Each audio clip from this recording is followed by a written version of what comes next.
Okay, it's the. Okay,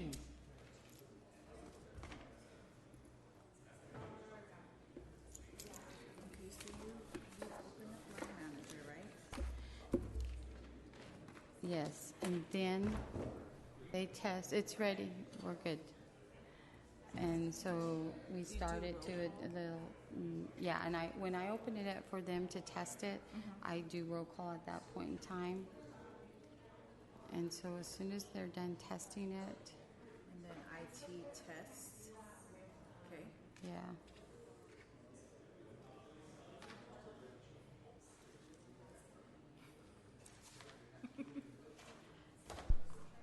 Are we good, guys? We tested? Okay. So then once they're done testing, then I pause it. Okay, yeah.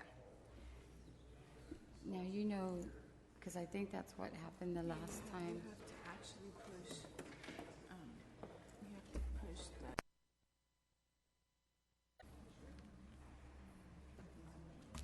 Morning. How's it going? Good. Anything exciting?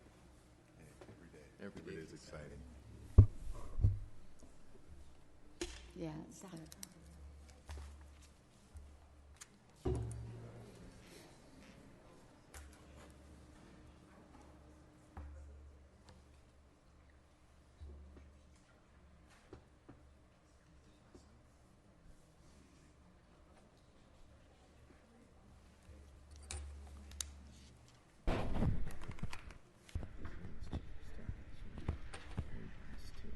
They're sending letters not telling us not to, or you guys not to go forward with the city. You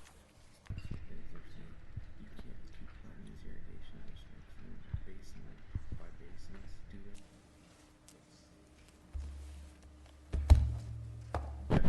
And so.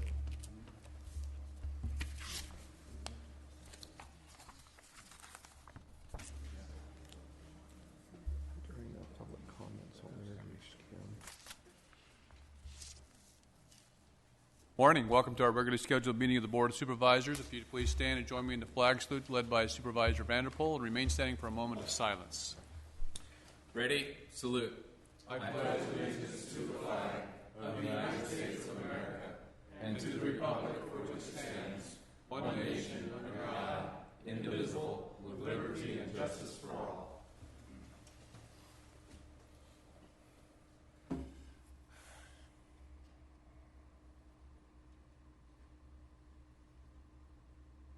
Thank you. Please be seated.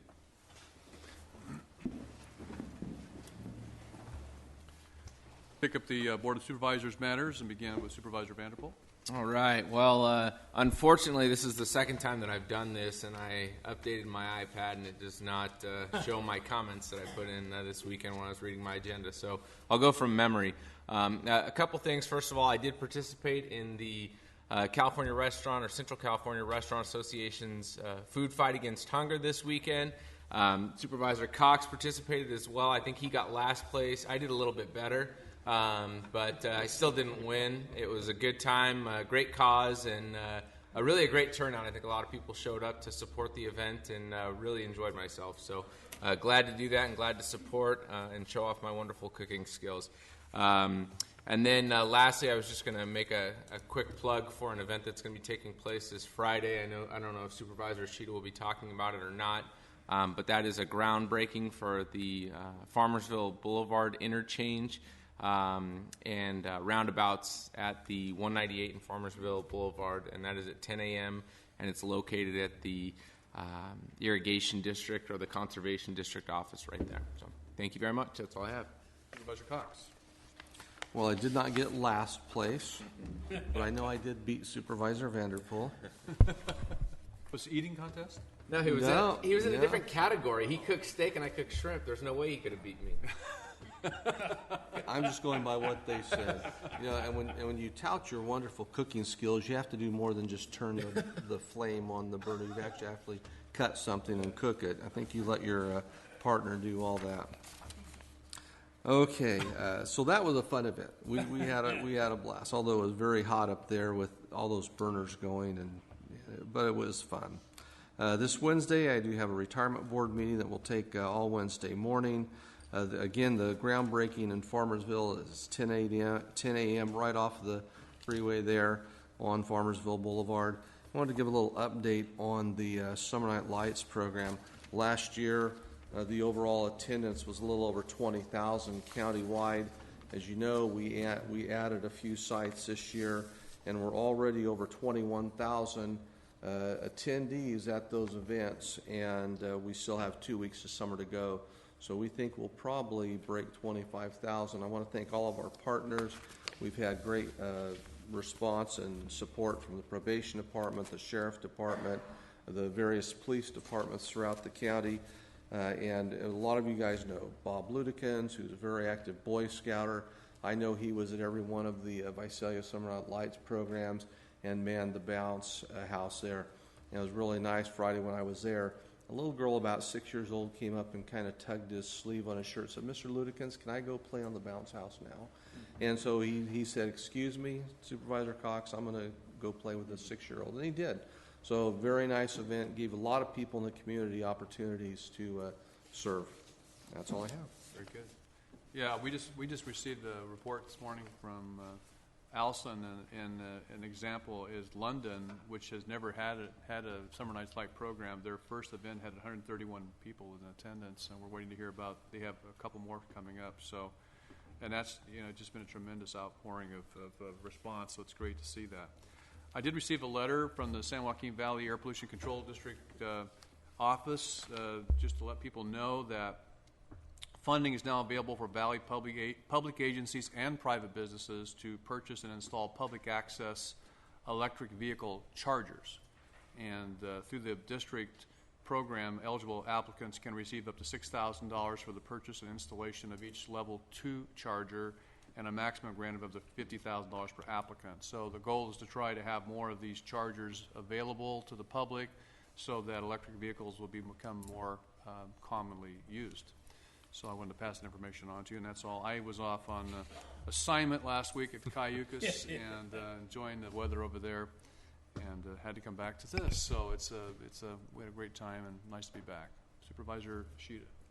2 weeks ago, we had a meeting with the Friant water users trying to coalesce the group back together to form a JPA so we could apply for Proposition 1 bond money for surface water storage. And Supervisor Worthley attended that meeting with me. And I think the key issue that binds us all is that if we build Temperance Flat, what do we get water-wise out of building that $3 billion dam? And that question hasn't been answered. Another thing that came up is the Corps of Engineers and the Bureau of Reclamation are about to release the final draft for the feasibility study of Temperance Flat. And what we would like to see is a chance to look at that draft before it's released to the public. Because generally when they release the draft to the public, they give us like 60 days to respond. And generally in those 60 days, whatever our responses are, they really don't get amended back into the final draft. So we want a preview of that final draft. This Friday, I will not be at the Farmersville event. I will be in Sacramento at a San Joaquin Valley Joint Powers Authority meeting, which took over Amtrak. We took over Amtrak as of July 1. So this will be our first meeting since we took over the Amtrak. And that's all I have. Good. Supervisor Ennis. Thank you, Got Mr. some Chairman. musical accompaniment there for you. Last Friday, we had our joint meeting with Fresno County on our insurance, and looking to see what our rates are going to do, and we'll, at our next meeting next month, we'll see what that does to us. I really wasn't liking what I was seeing, but we'll just have to look forward to what we come up with and what the final results are. Yesterday afternoon, I had the opportunity to go to Burton School District. They unveiled their new solar projects. It's quite an extensive deal when you look at what these solar companies are coming in and putting on these schools, not only the effect of the solar and what it puts out This project was 1.5 megawatts, which is equivalent to powering about 4,700 homes. So you can see these are big production units that they're putting out. Also, you get the shade out of them. But this particular company has come up with another phase that they're putting in. They're using the Tesla company, which builds the electric cars, and they build the batteries, which they install with these systems. And when they get to peak hours, where the solar will not cover the complete grid for them, they kick the batteries in. And then they top it off, and so that they don't have any extra expense on their power. So the technology is really improving on these solar systems throughout the state. We got more solar companies building solar panels in the United States as well as from China. So the costs are coming down. Thursday, I will be attending the Ag Luncheon in Porterville. Friday, I have a meeting at River Island. Sierra View Medical Center is teaming up with USC to put a new urology system in at Sierra View Medical Center. So looking forward to see what that looks like and the outcome of that for the community. So that's all I have. Thank you. Thank you, Mr. Rennes. We now move to our public comment period of the meeting, and I have Mr. Segala would like to speak. I'm sorry, he's got items. These are untimed items, I believe, so we'll take those up when they come up. So anyone wishing to address us this morning on items which are within our jurisdiction but not on today's agenda are invited this time to come forward and give us your name and address and speak to us. Mr. Chair? Yes. If Mr. I Cox. may, during this time, I'd like to introduce someone. Kim, do you mind coming up to the front here?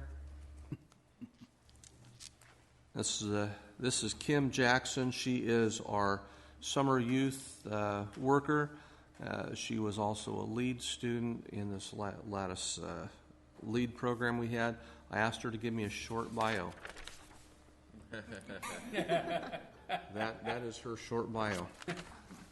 So I'm going to kind of cruise through here. Her name is Kimber Lynn, but she goes by Kim. She's 16 years old and a junior at University Prep High School. She's also, at the same time, enrolled in college.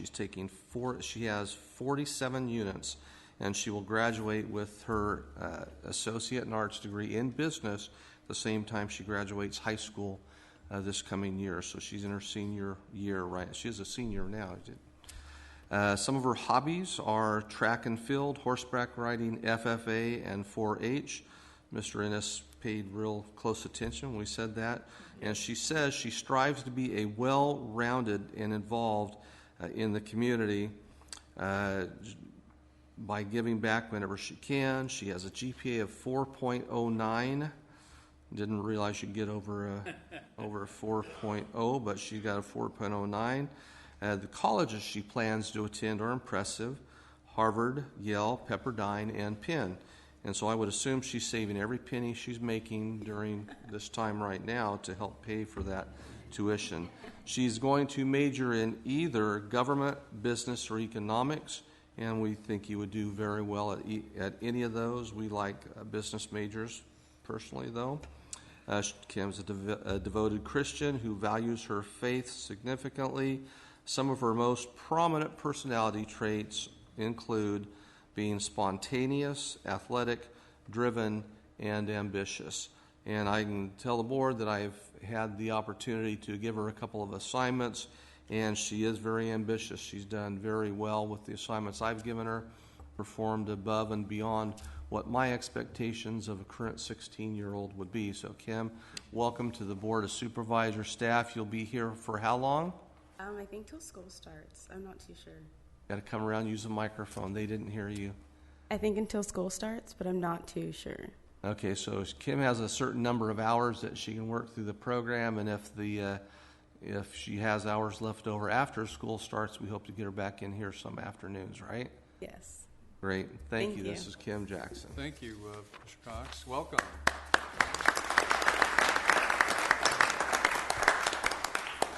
Kim is also a resident of Lindsay.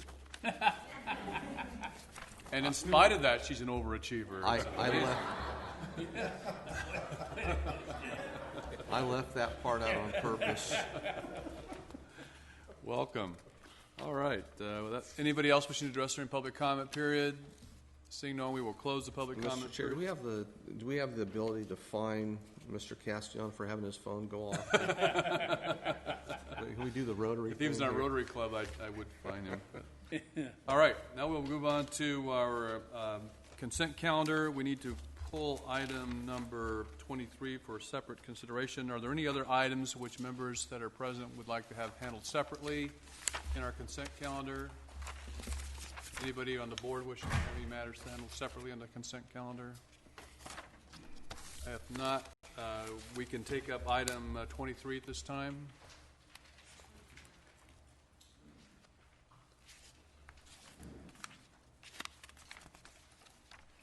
Good morning. Good morning.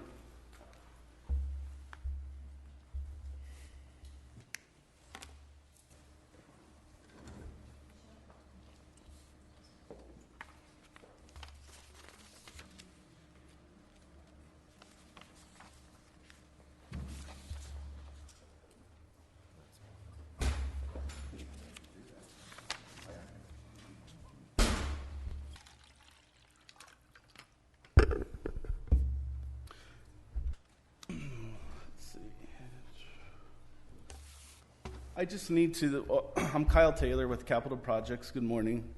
On the wells, I just need to change the request to just number 1 to the continuing emergency of the wells.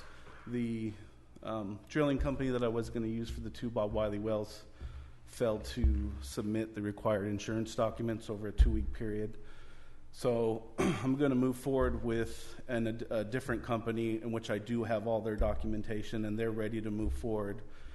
And I have them on the next week's agenda for the Mooney Grove well, and hopefully they'll be able to get me their proposal today on the other 2, and I can amend that and have all 3 wells on next week's agenda. So that was just why I wanted it pulled so we could just change. So the request would be to continue the determination of emergency, but delete the rest of the item 23. Yes. Okay. Any questions? Move for approval. Of the entire agenda and as modified for 23? Right. Second. Motion by Supervisor Ennis, seconded by Supervisor Cox. Please cast your votes. Votes are unanimous. Thank you. And that will take us then to, we'll take up some untimed items since we're ahead of a schedule for our timed items.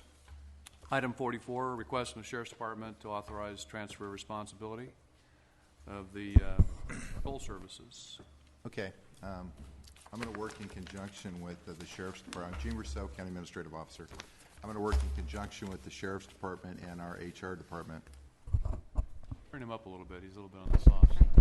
Okay. Sorry about that. Gene Rousseau, County Administrative Officer. I'm going to work in conjunction with the Sheriff's Department and HR regarding this item. On May 18th of this year, I met with 3 boat patrol employees about the boat patrol program in the county.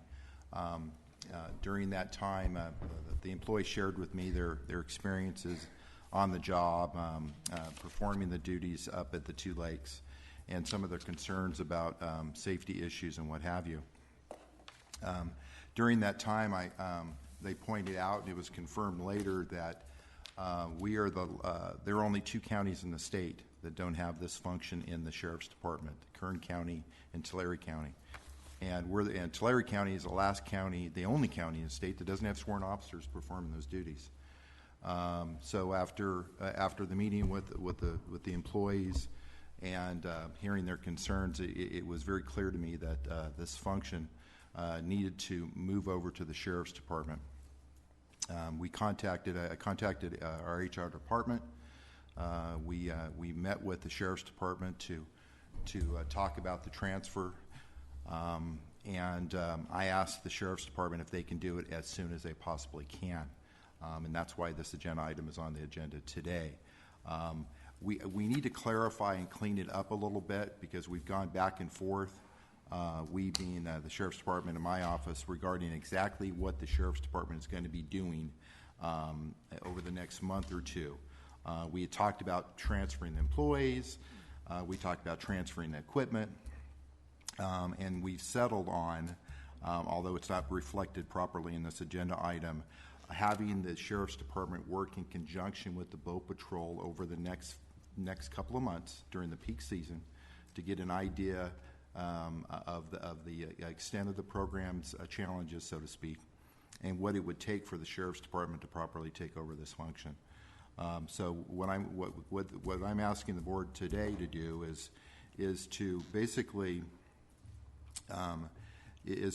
change the term responsibility to really work in conjunction, for the Sheriff's Department to work in conjunction with the Boat Patrol employees over the next couple of months to determine the extent of what needs to be done and changed in that program, and then come back, and then so that'll change number one. Number three is to come back after assessing the program over the next couple of months with a detailed operational plan, organizational structure, job descriptions, and position classifications for the Boat Patrol unit. So we jumped out a little bit ahead of this. I apologize for the misunderstanding, but that's what the action is that we're asking today of the board. So there would be no retroactive, we're not actually No, we're not transferring the equipment. We're There's actually no talking about future. retroactive. This is going to be a future act. This is going to be a transfer. future act. It could happen in budget. We tried to rush this. I know May 18th is almost 2 months ago, but there's a lot going on, to put it mildly, including budget, and so we that's the modified action that we're asking the board to consider today. And I'll take any questions that you might Yes, have. Mr. Cox. But how many months are those boats actually in the water? It's not a year. They're not there 12 months out of the year. I know Neil will know that. So actually, I forgot that we're working in conjunction with Sheriff, HR, and Boat Patrol /Parks. So Neil Pilligard. The Lake Patrol boats actually operate 12 months out of the year at Success and Kuya. So how many hours a day are they on the water? Generally, we cover from sunrise to sunset. Okay, thank you. You know, and let me add something. That this is we're bringing this action forward and to really address some concerns, some health and safety concerns of the employees. This has been an issue that one union in particular has really brought to bear on the county, since I'm talking publicly, we take it very seriously, the health and safety of our employees.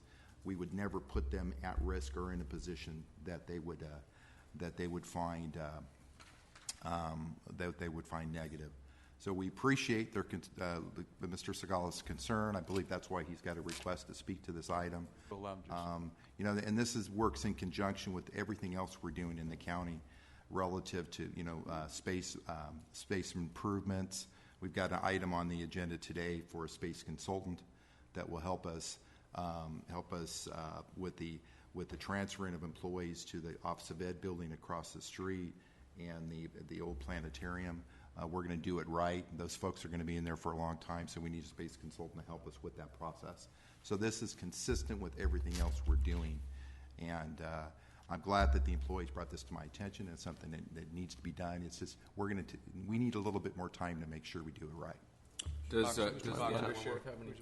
Last question. With this action, is the sheriff going to assume responsibility over the employees in Boat Patrol? No, they're not. So we're pretty much doing nothing right now. In a sense, I don't except give them the authority to come back and prepare an operational plan. They're going to. The sheriff can speak to exactly.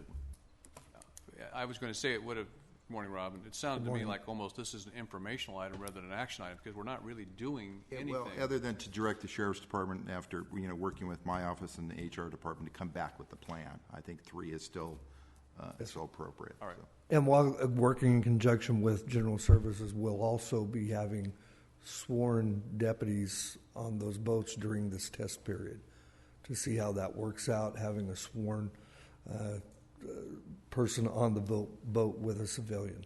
So we'll actually, I agree with you, I think it's safer to have a sworn person contacting people, enforcing the laws of the lakes and having that sworn person on our lakes.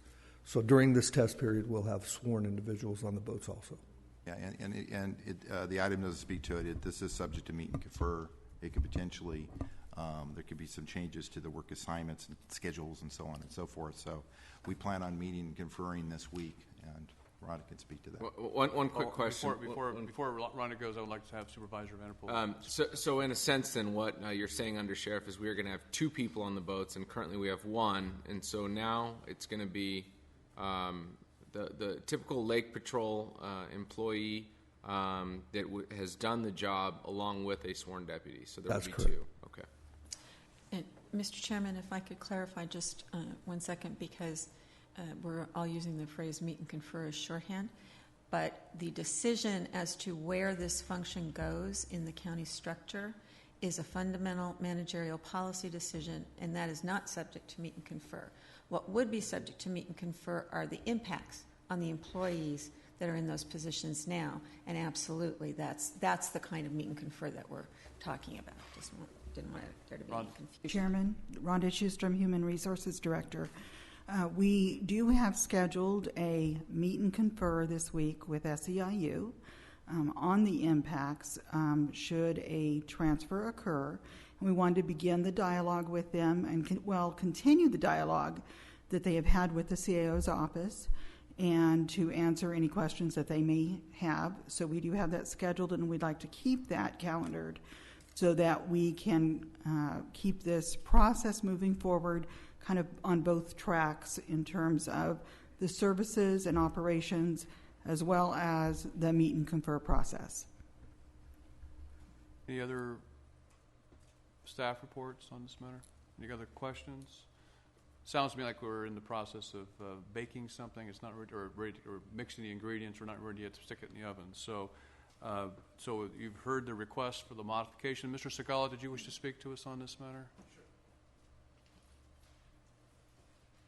Jose Segala, 1811 West Sunnyside Avenue, here in Visalia, California. First of all, I just wanted to commend Mr. Rousseau for taking this action seriously and moving forward as quickly as he has. I know there's a lot of things to look at in regards to filling in the ingredients, as you say, Mr. Chair, to making something that's going to be very good for the public and our employees.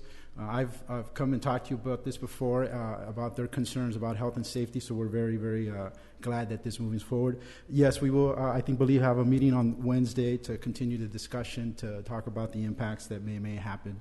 But thank you very much for taking into concern, into the risk concerns, and to making sure that our employees and the public have the best possible safety that they have while enjoying our lakes. So thank you very much. Are there any other people who wish to address the board on this matter this morning? All right, seeing no one, we'll bring it back to the board for discussion and action. Well, I think what we're authorizing now is just to move forward and study the situation, and so I would move for approval on that. Second. Mr. Chair, I agree. I think this is something that's definitely been needed for a long time, and I'm glad we're moving forward with this, and I think the public will be safer because of it. Very good. We have a motion by Supervisor Ennis, seconded by Supervisor Ishida. Please cast your votes, and the votes are unanimous. Thank you. Got a few minutes, so we'll take up our item number 45, untimed item, request from Health and Human Service Agency to introduce and waive first reading of an ordinance, Section 103-2180.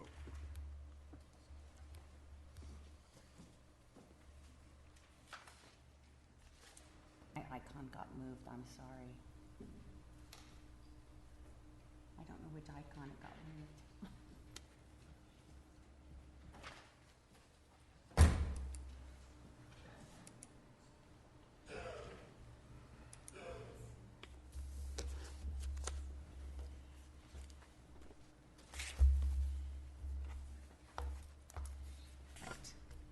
Good morning, Mr. Chairman. Morning. Board, Can you pull the microphone a little bit closer to you? Good morning again, Mr. Chairman. There you go. Board, Mr. Rousseau and Ms. Bales-Lang. My name is Kathy Johnston, and I am speaking today as a member of the Health Advisory Committee on agenda items 45 and 46. Thank you for the opportunity to talk to you today about a problem that our committee has learned about and has proposed some recommendations to address it. Joining me today will be two other members of our committee, Dr. Karen Hott, our health officer, and Candace Hilvers, representing District 3. One of the responsibilities of our committee is to make recommendations to the Public Health Department and to the Board of Supervisors about public health matters, including existing and proposed health legislation. During the past several years, the committee has learned about different public health topics and discussed potential approaches to address these problems. We learned about risks associated with electronic cigarettes and about ongoing exposure of our residents to secondhand smoke in public places. Electronic cigarettes are currently not covered under state laws that restrict smoking in public buildings and are not covered by federal laws restricting advertising. We also learned that secondhand smoke exposure remains a risk to our families and our county parks. We've seen examples of jurisdictions that have addressed these problems through development of ordinances, and we've developed some ordinance changes that we would like to present to you, which we think will help protect the health of our residents. The Health Advisory Committee voted unanimously to recommend these ordinances to the board.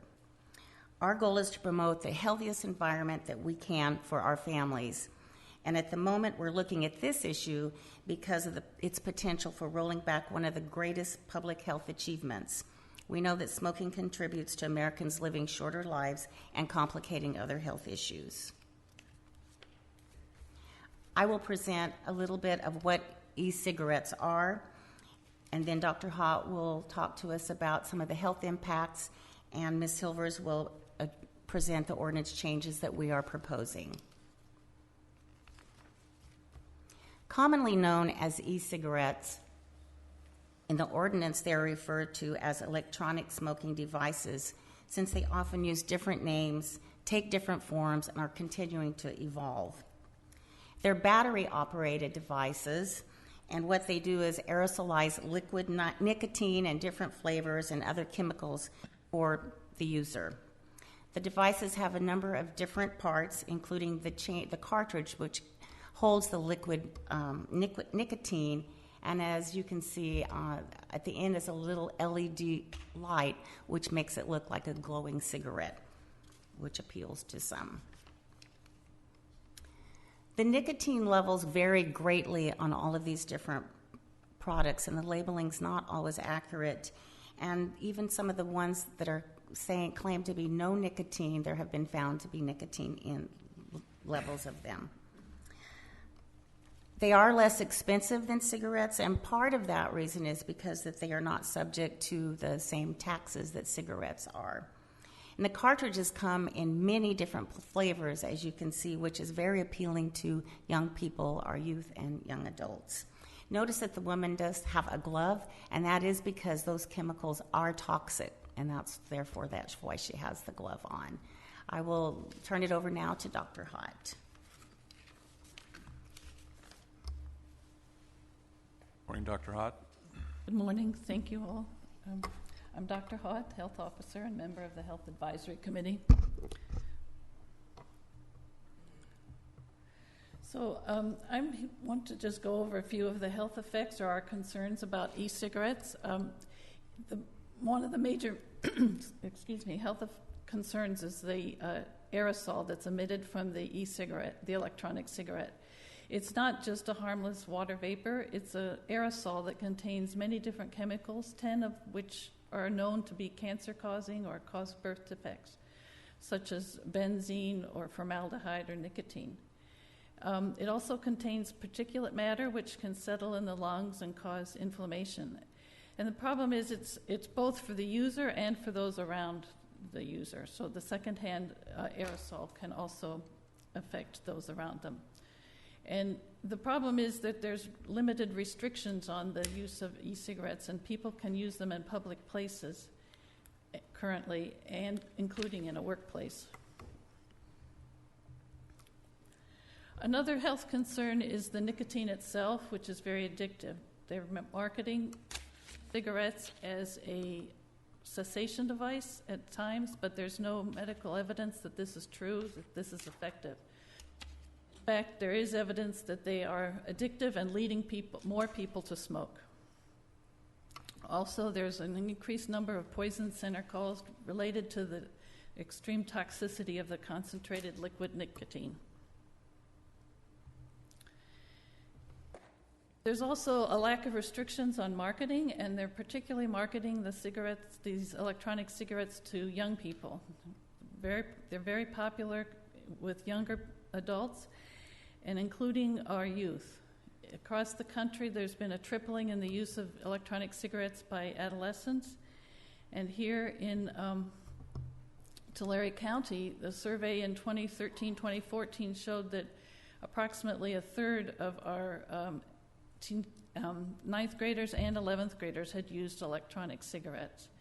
And a concern about that is the nicotine addiction and the potential to become ongoing smokers through their life.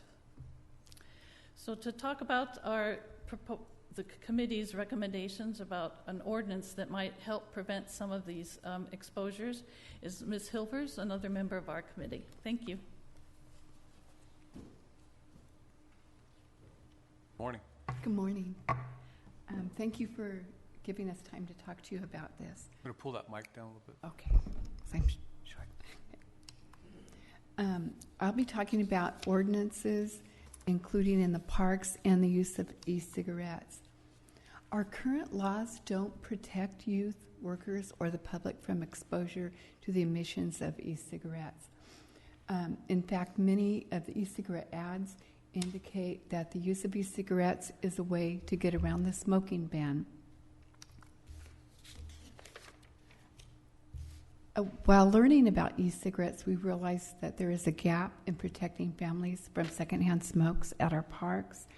Current Ordinance 4-05-1000 prohibits smoking in the parks during the fire season, which would be from June 1st to October 31st. We used examples from other jurisdictions when we developed these proposals. The objectives of the proposed changes are to resist glamorizing smoking behavior to youth, protect non-users from exposure to secondhand smoke and aerosols, to protect adolescents from nicotine addiction, to provide uniform rules regarding smoking in the workplace, and to prevent smoke exposure and fire hazards in our parks. This would be a summary of our proposal to add Chapter 29 to Part 4 of the Tulare County Ordinance Code. The use of electronic smoking devices shall be prohibited in places where smoking of tobacco products is prohibited by law.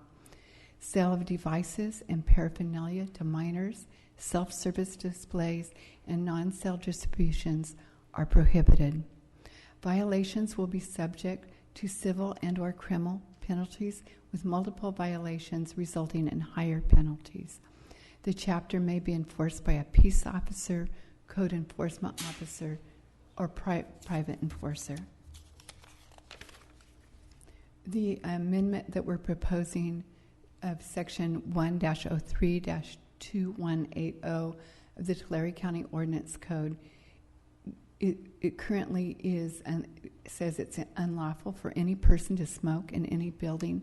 We are suggesting adding or park, which is owned, controlled, leased, or managed by the County of Tulare, or any vehicle owned or leased by the county. And any person who violates any provision of this article is guilty of an infraction. We're recommending removing the exception to provide uniform protection for employees in the in all areas of the workplace. Currently, in other jurisdictions, 80% of Californians are protected in recreational areas. 14 counties have laws regulating e-cigarettes, the nearest ones being Kern and San Bernardino. The Health Advisory Committee recommends adoption of the proposed addition of Chapter 29 to Part 4 an amendment to Section 1-03-2180. We request approval of the ordinance to protect the children and families and residents of Tulare County. I'd like to thank you for your consideration of the proposed recommendations from the Health Advisory Committee, and I'd also like to thank County Council for their help in reviewing the recommendations, specifically Merritt E. Erickson, who was helpful in answering questions during the process. Thank you.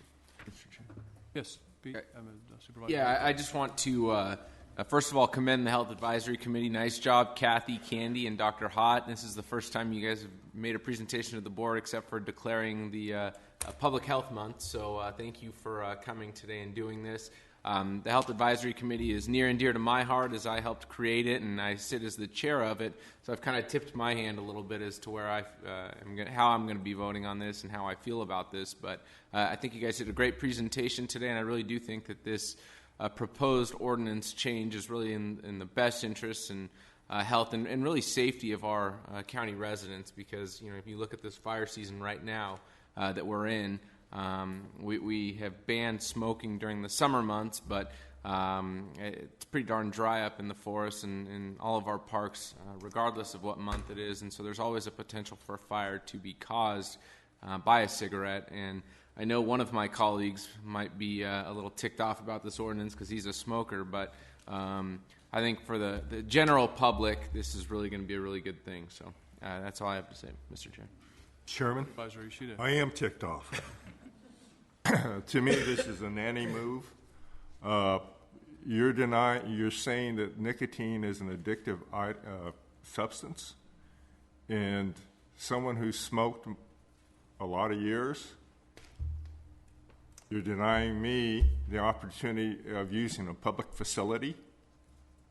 And even in condominiums or wherever, like in Hawaii, you have designated smoking areas. I do not mind a designated smoking area in a public park, in an outdoor facility. We have designated smoking areas outside our county buildings. So I will be against this measure to blanket that you're going to make people criminals for smoking or vaping on an open-air public facility. Now, like I said, I don't mind a designated smoking area, but just to blanket it across the board, I think it's going way too far, and I will be voting against this measure. Mr. Chairman? Mr. Ennis. I'm not a smoker, but I would side with Supervisor Yoshida as far as the parks and open area. The rest of the stuff I can go with, but you got a large area like that and a person smokes, you're not going to affect anybody unless they're standing right next to you. Well, see, and real quick, Mr. Chair, if you don't mind, I just want to make the point that you have to remember this isn't targeted at the smoker, the individual. This is targeted at the general public who may be in the park and have smoke being blown in their face and want to leave or be exposed to the negative impacts when they make the choice to not smoke. And I am one that makes that choice, and I have left establishments or facilities where there are people who are smoking because, one, my clothes smell like crap when I leave, and two, I have to smell it all at the same time. And don't stand in a smoking area. I don't want to stop the conversation here, but we do have two people of the public who would like to address the board, and I want to give other people the opportunity also. Joshua French. Come forward, sir, and use either of the microphones, and please give us I have your name, but I don't have an address for you. My name is Joshua French. My address is 2935 South Mooney Boulevard. I'm the owner of a small electronic cigarette store, Visalia Vapes, located here on South Mooney. That was a great presentation. I definitely agree with most of it, and that's coming from a store owner. I believe we do need to have some sort of regulation regarding sales to minors. I definitely am in support of that. The only thing, the only thing that bugs me as a business owner, I have invested approximately $15,000 into my business, renting out the building next door, tearing a hole, or ripping out another door, a doorway through it so you can go from one section to the other. One section is my sales and retail portion of it, and the other section is my private vaping lounge. And it's got a custom bar. I've added proper ventilation that exhausts the vapor directly outside, and it's not recirculated into any other air systems. So I think we do need a designated smoking or vaping area, but I'm wondering how this will affect me and my business, because I've taken these steps as a precaution already, knowing that regulation is coming, and I believe the FDA will be announcing their regulation by the end of summer as well.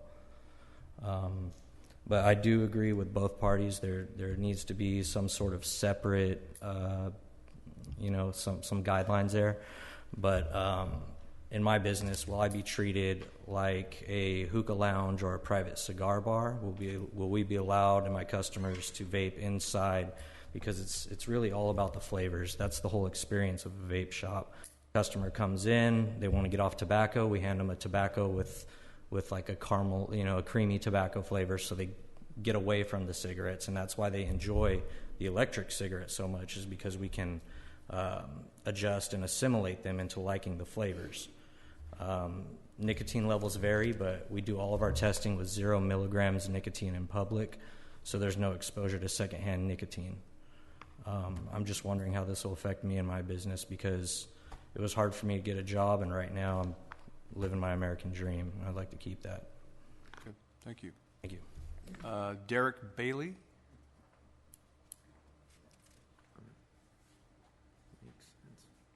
Bailey, I have your address, so you can dispense with that if you'd like. Well, good morning.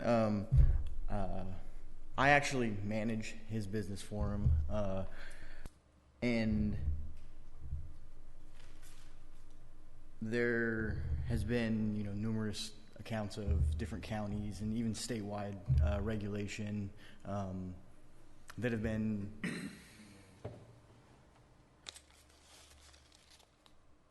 put into effect that really hurt people that are trying to get off smoking and away from the traditional combustible cigarettes. And with this ordinance in play, what it's going to do for us as a business is it's going to really deter us from being able to give people that are currently smokers and we're trying to get away from that an unfair chance. It's going to, it's going to really hurt us trying to help the general public. We're trying to get people away from smoking cigarettes. I was a 2-pack-a-day smoker for 10 years, and now I haven't had a cigarette in almost 2 years now because of vaping. I feel 100 times better because of it, but I just feel like this is going to really hurt more than help. I do agree that there needs to be some sort of regulation. You shouldn't be walking into Walmart and vaping or smoking a cigarette, or even subjecting others to your choice. But I don't think that it should be a criminal act for me, walking down the street or walking through the park, because I have a 5-year-old son, and I'm not walking around and vaping and blowing it in his face, or so I consider myself very courteous about it. I'll walk away from someone if someone's standing here that isn't smoking a cigarette or vaping, just because I don't want to subject others to it. And I think this is a little bit too much as far as regulation goes. But thank you. Anyone else wishing to address the board this matter this morning? Mr. Segal, I don't have you down here for this number. Well, I'm here as a private resident of Tulare County, not a SEIU representative, but just wanted to ask you to really consider passing this. I'd like to thank Supervisor Vanderpool and his leadership and the Health Advisory Committee for bringing this together. For many years in my past positions, I've worked hard to reduce access to minors tobacco products. I've worked with LAPD when I worked in the LA City Council to do a lot of stings on a lot of stores that were selling tobacco to minors. So this is something that's very important, and I think it's something that's a very good step in protecting the public safety and health of our residents. And so I just wanted to thank you for bringing this item forward, and I hopefully urge that all of you who believe in public health and protecting our fellow residents vote in favor of this item. Thank you. Dr. Hott? Yes, I'd just like to clarify, these are two separate agenda items. Yes. One is for the amendment Right. about parks, and one is about e-cigarettes. And the e-cigarette goal is to limit the ability to smoke e-cigarettes in public places such as workplaces and theaters and shopping centers. So that's the goal, and to prevent access from youth to the e-cigarette materials. Well, and real quick, Mr. Chair, if I could ask a question. My understanding is that the e-cigarette agenda item, separate from the parks item, just throws the word or the phrase e-cigarette into the same context that cigarettes currently are existing in our ordinance code. Is that correct? Correct. Okay. So in a sense, it would be encapsulated in the item number 45. All right. Any other? Neil? Yes. In looking at the e-cigarette one, where that's one of the things that when the committee talked to me about banning smoking in the parks, I strongly recommended that we include e-cigarettes with other tobacco products in the bans in the parks and bans in public buildings, what have you. There's an existing state law regarding smoking around playgrounds. I feel that sufficiently protects the people that come to the parks. The studies that I've read about recreation, that study about being in the outdoors, whether they're related to education, your ability to teach people increases as you get them outdoors, as you get them into parks, as you get them outside. Your ability to engage in exercise and important recreational activities improves many things. Your mental health improves. People are happier when they're outdoors in parks. So to say you can no longer utilize this public amenity because you smoke, it goes against what the directive of the parks is to provide a safe place for people to play. We don't want to exclude people, we want to include people. We have provisions in place that protect children around the playgrounds. Including the e-cigarettes to that ban makes sense. Okay, we don't want to encourage children to start smoking. That's not necessarily a good thing. But on the same token, we don't want their families to say, no, we won't bring you to the park because I'm banned from smoking there. So, thank you. So before you leave, Neil. Yes. You believe that our current regulations of keeping cigarettes away a certain distance from the playground is an adequate protection of the public? Is that what you're saying? I guess the question really goes to Supervisor Ashita has suggested that we ought to have a designated area in the park, which would be a smoking area, which would be a more restrictive approach, it sounds to me like, than what you were advocating for, which was to allow smoking in the general portion of the park, but keeping it away from the playground areas. Is that inaccurate? Correct. I would say that we have existing legislation that already protects people. We're not able to enforce that. I've not seen law enforcement actively pursuing that. I've not seen cases coming through the district attorney's office where it's being prosecuted. So to add additional laws that we're not going to pursue, enforce, or prosecute, that works really well for San Francisco and Sacramento, but doesn't make sense to me. Question. Gene, or I don't know who's going to answer this one. Do we already have a policy that prohibits employees smoking in county-owned vehicles?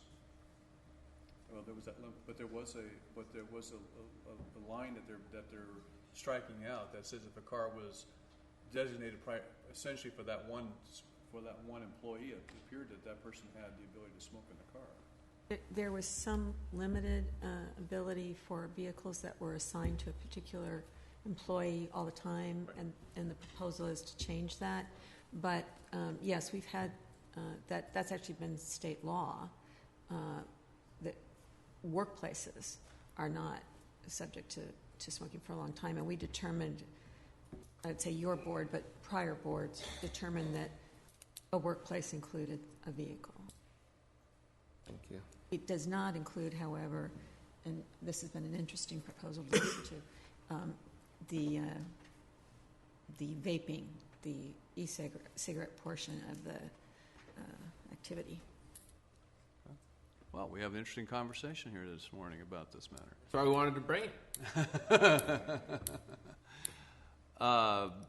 What is the pleasure of the board? I will just say that I find myself being somewhat swayed by Supervisor Rashida and Ennis's position that we look, because again, when you go back to smoking in buildings, what we have said before is no smoking in buildings, but we allow people to go outside of the building a certain distance and to smoke. Well, this is a park out here. We have a park adjacent to our building. So what we would be saying is you can get away from the building, but if you're in the park, you still cannot smoke.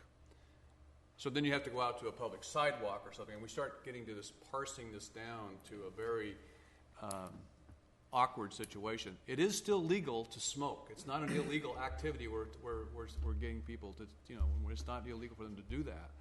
And we're looking at how do we restrict that in a way which affects the other folks. And we're looking more at how do we protect the public from the secondhand smoke. Well, and a couple things real quick.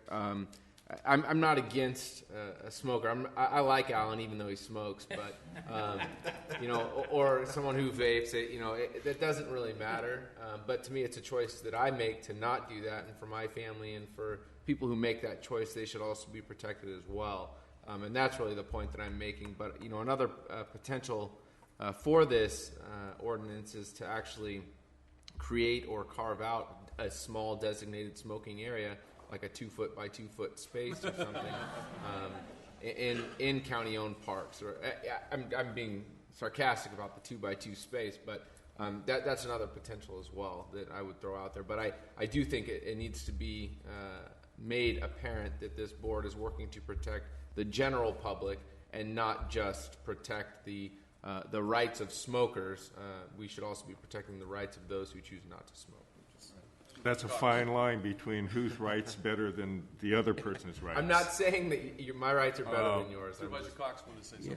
Yeah, I think we ought to send this back and have this committee consider carving out smoking or allowed smoking areas in the parks. I don't know if they'll have to look at all 10 parks, but I'm not torn a whole lot. I'm not going to make this personal at all. But I'd like to see this committee reconsider designated smoking areas in each park. Well, with the exception of that, everything else is fine. I think Neil's already clarified there are areas in the park you can't smoke. But it might be, because I think it needs to be addressed in this regard. As I understood it, Neil's, it was basically around playground areas. And we may want to have, and I don't agree with the idea it's 2-by-2. I think maybe it's 50-50 type thing. Because I think Neil makes a very good point. We really want people to bring their kids to the park. And if they're not going to bring their kids to the park because they're smokers and they're not allowed to smoke, then their kids they're not there. And I agree with them. We want to be inclusive, not exclusive of the parks. So I think it would be wise to go back and bring back proposals to us about how to address this with signage. And I think Neil made a very good point, too, about enforcement. We don't want to create a bunch of statutes and rules and ordinances that are not going to be enforced. And really it's more about making sure people are aware this is really a non-smoking area. If you're a smoker, you've got your area over here, and you can still, and it's not 2-by-2. It's a reasonable amount of space in the park, so they can have the enjoyment of the park and not be so far away from the playground. Their kids can't get to the playground, that sort of thing. But I think it needs to be addressed because right now it's going to be up in the air about where are they supposed to be, where they're not supposed to be. So I agree. So I would say that we're looking at a motion to approve item 46. Item 46, yeah. And then item 45 would either be brought back at a later time. Yeah, I'm going to try to make the motion to send both items 45 and 46 back to the committee to make further recommendations on allowable or permitted smoking areas in parks. Well, 46 is just about including the vaping with the regular cigarettes. You still don't want to do that? I mean, it just saves us time of going back and doing it again later on. They can bring it back at the same time. We can do that. I'll make the motion to approve item 46. Okay. You have a motion to I'll second that. To approve item 46 by Supervisor Cox, seconded by Supervisor Vanderpool. Please cast your votes.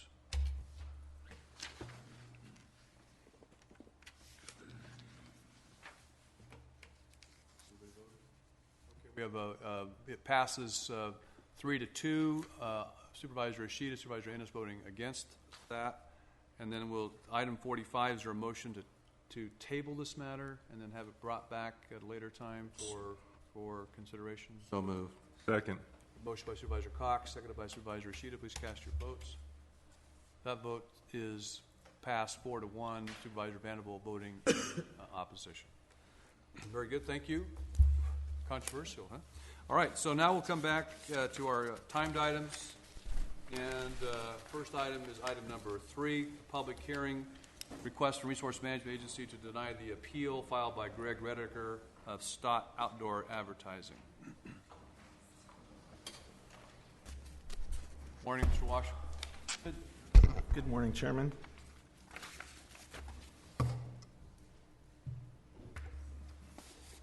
Mike Washam, Tulare County RMA.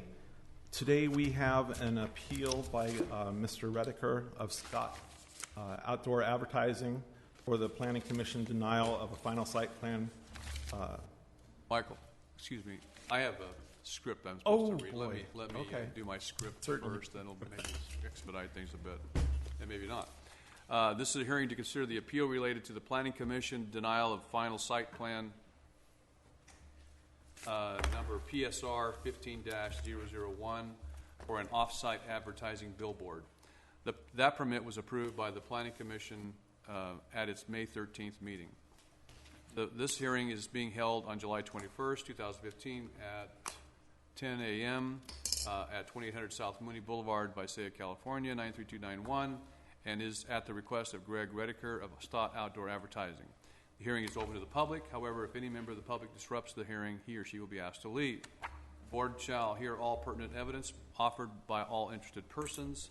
The technical rules of evidence shall not be applicable to the hearing, although the board reserves the right to limit evidence to the issuance of this special use permit. Mr. Redeker, you will have the right to call and examine witnesses, to introduce exhibits, to ask any questions of RMA staff or any witnesses they call, to impeach any witnesses, and to rebut the evidence against you. Any exhibits offered should be given to the clerk. All persons giving evidence are deemed to be testifying under oath. The parties shall remain civil to each other and any witnesses at all times. RMA staff will give a presentation on this project first. Mr. Redeker, you will then make your own presentation and present your own evidence, including the calling of any witnesses. We will then allow for a response by staff and a final response by you, Mr. Redeker. At the conclusion of both parties' presentations, we will open the hearing to public comment. Is Mr. Redeker here present this morning? Do either of you have questions before we begin the process? No? All right, very well. Then we will begin. RMA staff, you may now make your presentation. That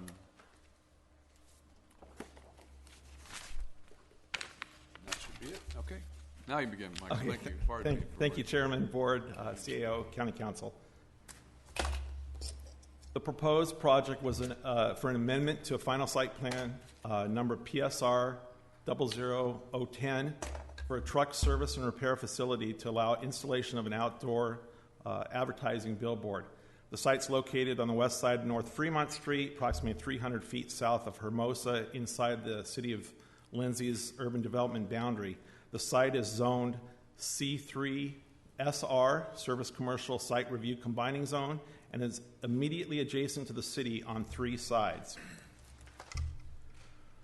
A little bit of the project background. In 1999, AAA Services requested a change of zone, EZ 99015, which is in your packet on page 149, to bring the existing non-conforming use into conformance with the Tulare County zoning ordinance and to allow the expansion of their trucking service facility by adding an additional shop building.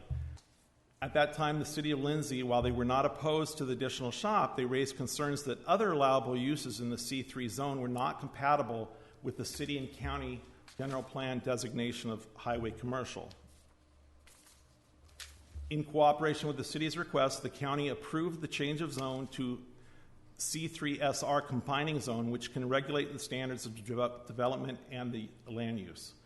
The purpose of the site plan review zone is to designate those areas in the county where the site plan review process is required in order to determine if a proposed development is in conformance with the policies, standards, and objectives of this ordinance, the county ordinance code, and the general plan. The proposed off-site advertising billboard is not consistent with the county-adopted Lindsay area plan. In addition, the City of Lindsay has expressed concern that the site is already pre-zoned highway commercial and off-site advertising structures are strictly prohibited. Therefore, the proposed project is not in conformance with the policy standards of our ordinance code and the general plan, and accordingly, the Planning Commission denied the project. The applicant has appealed the Planning Commission's decision and subsequently made many incorrect assertions and directed numerous accusations and complaints towards staff. The next few slides will address those allegations.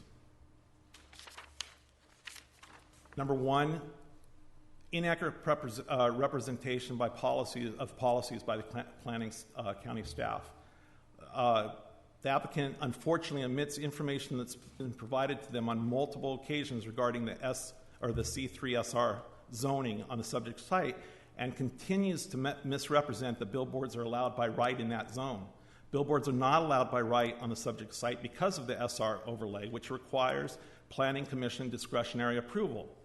The applicant denies that the county has discretionary powers to allow the county to require a project to be in compliance with the county-adopted Lindsay General Plan and meet city development standards. The applicant continues to ignore the fact that the county general plan includes a county-adopted City of Lindsay area plan. Number two, application of policies and standards for which necessary prerequisites have not been met. The RMA respectfully disagrees with the applicant's contention that the 2012 MOU between the county and the City of Lindsay and all general plan policies in the Planning Framework 4A are inapplicable. Nevertheless, there are other elements of the general plan that still require staff to make the recommendation of denial. These include, but are not limited to, General Plan Part 3, County Adopted City Plans, GPA 8104, GPA 8501, and the Tulare County Zoning Ordinance. These plans and ordinance have been relied upon and referred to throughout the entire application review process, beginning with the Project Review Committee clear through the Planning Commission hearing. The applicant has simply chosen to ignore these policies and standards. Procedural failings. Staff's decision to withhold certain information from the Planning Commission. Staff did not distribute response letter until minutes before the Planning Commission's consideration of the item. The applicant has alleged that the RMA is withholding certain information from the Planning Commission by not distributing a response letter until before the Planning Commission's consideration of the item.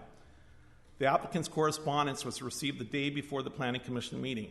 The letter did not raise any new issues that were not addressed in the agenda item, staff report, draft resolution, and responses from previous letters, which were all included in the agenda packet. The letter was distributed to the commissioners immediately before the project was considered. This is the common practice for late correspondence and precisely what the applicant asked for and was given direction in his email of May 8th regarding when he submitted this late letter. Procedural failings B. Staff did not provide the applicant with an electronic version of staff report or a link on the online version of the staff report. The Planning Commission agenda was posted on May 7th, and a hard copy of the staff report was mailed to the applicant.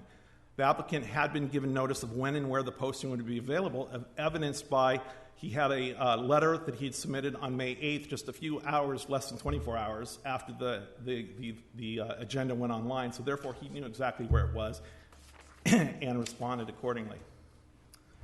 Procedure failings number C. An executed copy of the resolution or cover letter was not provided within 1 week of the hearing. The draft Planning Commission resolutions are just that, to which a draft, to which staff makes appropriate revisions to update and clarify comments and information that were presented during the public hearing.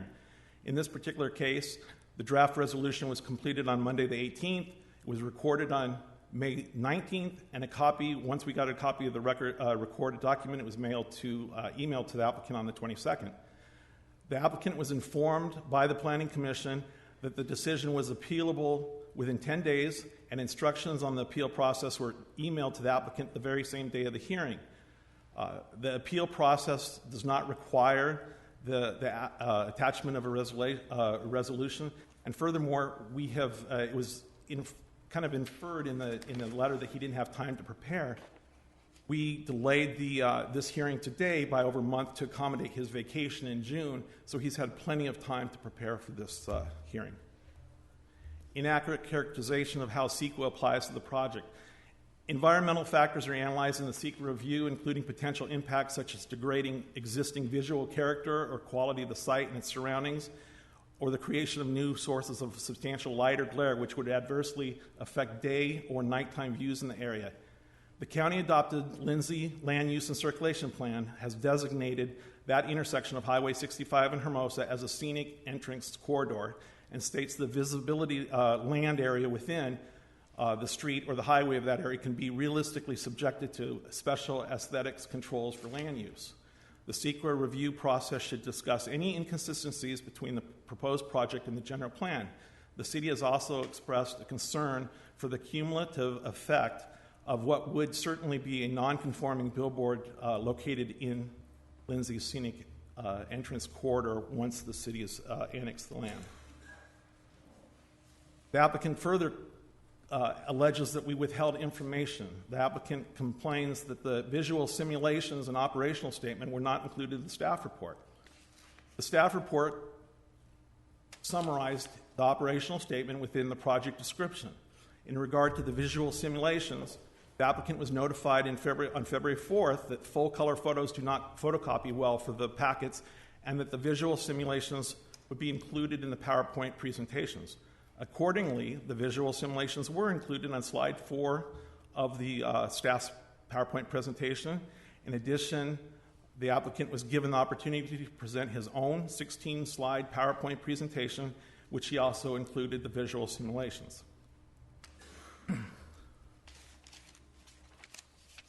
Number 6, statements made by RMA Assistant Director which introduced new justifications for denying the project were not contained in the resolution adopted by the Commission. Once again, the applicant complains that the staff has inserted new justifications for denial that were expressed verbally and not contained in the staff report. This is incorrect. Once again, in the draft resolution, in findings number 6, 7, and 8, we're right to that point. And it's been that way from the whole way. The applicant has chosen to focus on other areas because there's numerous areas beyond this where there can be a denial as well, but he focuses on that and chooses to ignore what's been presented to him all along. The applicant, again, has just simply chosen to ignore what's in front of him. Reliance on an unspecified burden or conflict asserted by the City of Lindsay. The burden and conflicts are obvious. If approved, it would create a legal non-conforming billboard that would not conform to city zoning when the city site is annexed. State regulations specifically require either payment of compensation or a relocation agreement for the removal of the lawfully erected sign. Therefore, if the city would be left with the following two options, either allow the non-conforming structure to remain in place indefinitely as a burden, or abate the non-conforming structure through compensation or a relocation agreement, both of which pose a financial burden on the city. The applicant is fully aware of this burden placed on the city, given that in a February 19th email to RMA staff, he specifically highlighted the requirement for compensation and goes on to indicate that amortization cannot be considered in the determination of the just compensation. Therefore, he was fully aware of what needed to be done once it becomes a non-conforming use. Statements by the commissioners which indicated inaccurate or incomplete understanding of applicable policies and regulatory environment. Again, the applicant continues to make erroneous statements based on personal opinion, conveniently ignoring all applicable ordinances and general plan policies that are incompatible with the proposed billboard. The Planning Commission resolution was not sent to Scott Outdoor until 10 days after, or until a week after the hearing. Additionally, the applicant requested that an appeal hearing be extended past 30 days to accommodate his vacation schedule. Consequently, we're here today on the 21st of July, which has given the applicant more than ample time to prepare for the hearing. The final executed resolution is substantially different from the resolution which was considered and adopted by the Planning Commission. The applicant complains that staff inserted, again, new justifications that were expressed verbally and not contained in the staff report. Again, that is incorrect. The general plan elements and ordinance have always been relied upon throughout the application review, starting at the project review committee clear through the Planning Commission decision. Again, simply ignoring these policies that are presented to them. Conclusion. The applicant omits information provided to them multiple times about the county's C3 SR zoning of the subject site and misrepresents billboards as being allowed by right on C3 SR zone properties. Billboards are not allowed by right on the subject site because of the SR overlay requires Planning Commission to determine that if the proposed development is in conformance with the policy standards and objectives of the county ordinance code general plan. The proposed billboard is not consistent with the policy standards and objectives of the ordinance code and the general plan. After conducting a thorough review of the appeal and an analysis of the facts in this matter, the appeal is without merit and should be denied with prejudice. Finally, we received another letter late this over the weekend. And in this one, the applicant says, I would like to thank planning staff for finally providing an applicable rationale for denial of the project. We only wonder why this basis for denial, which we agree has merit, was not provided to us earlier in the process, thereby avoiding much time and expense on the part of both parties. Again, the basis for denial has been included throughout the entire process. It was included in the PRC, the Planning Commission staff report, draft resolution, and the final recorded resolution. With that, I conclude staff's presentation. Very well. Mr. Redeker, this is your opportunity to present your information to the board. Thank you and good morning. Greg Redeker, Stott Outdoor Advertising, P.O. Box 7209, Chico, California 95927. I just wanted to thank the board for considering our application this morning. I think all parties can agree that there has been a bit of a communications breakdown as it applies to this particular project. What we would like to say is that there are new materials in this voluminous report which were never before provided to us. We continue to contend that certain portions of the general plan do not apply based on the clear reading of the language with qualifying language that says once this takes place, then this policy applies. However, at this point in this hearing, particularly with the excerpts finally provided to us regarding the 1980 Lindsay General Plan, not the 89 General Plan, which is what was previously quoted, combined with the designation of the scenic corridors done by Lindsay in 1973. With provision of that information, we agree there is finally a valid legal chain of policy documents that are currently in force, which would lead to a recommendation of denial. We would like to thank the planning staff for finally providing this in July of 2015 rather than earlier. At least, better late than never. But thank you. We would like to acknowledge that you do have a valid reason to deny the project at this point. We only wish that this information had been provided to us earlier rather than all these other reasons for denial, which upon extensive investigation on our part, we determined that many of those reasonings did not apply. Thank you. May I ask, then, are you withdrawing your appeal? We're not withdrawing our appeal simply because we feel that there is an off chance that the board might choose to see things our way. Okay. And the reason I asked that is we're going to open this to a public hearing, so I just wanted to, if you were going to withdraw the appeal, we would not do that. We'll proceed. Okay. Mr. Chairman? Yes. If I might ask Mr. Redeker a few questions just for the record. Sir, you mentioned that there's new material in this agenda item before the board today that you have not been previously provided. Correct. Did I understand you correctly? Correct. Can you direct my attention to exactly what is in the agenda item that was not previously provided?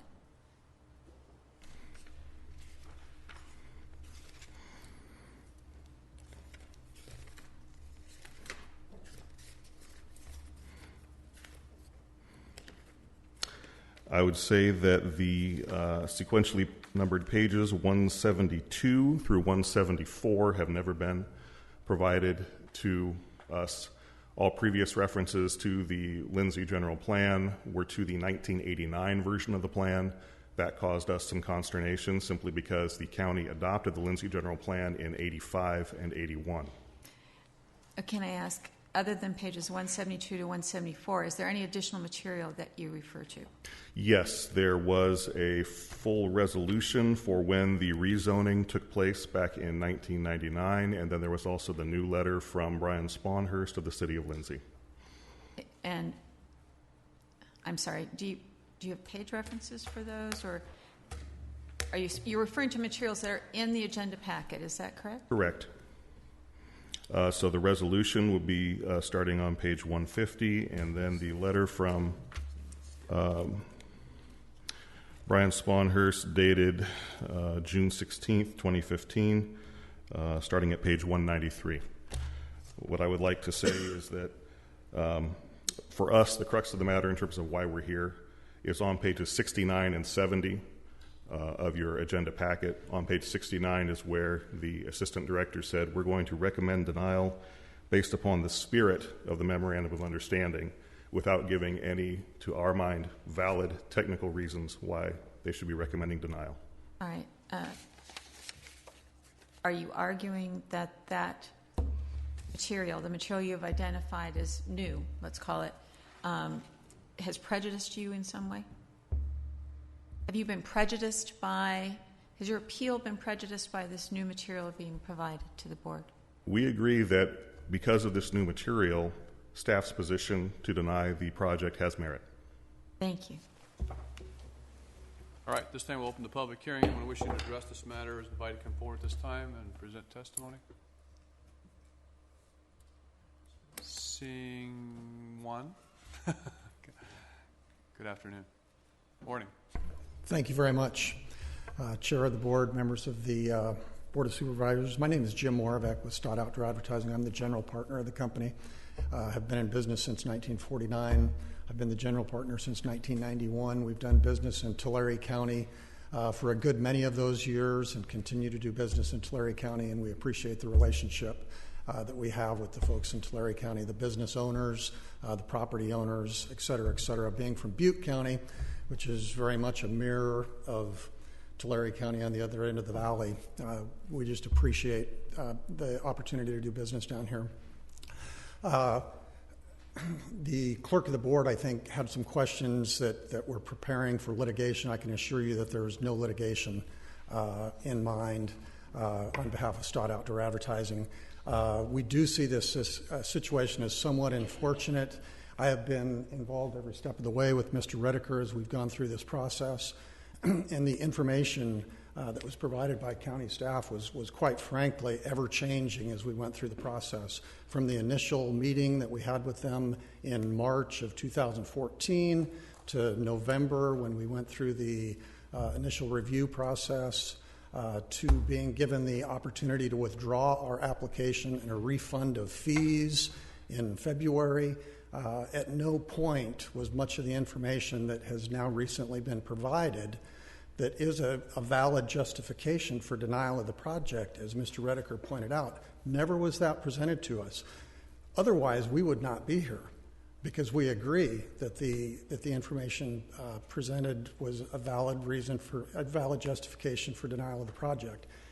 And I am quite frankly perplexed, having participated in public hearings throughout the state of California and Nevada for years, as to why this information comes out during the week between the week before this appeal hearing, as opposed to being provided to us 3 or 4 months ago where we could have dropped the matter and all saved a lot of time, money, and expense.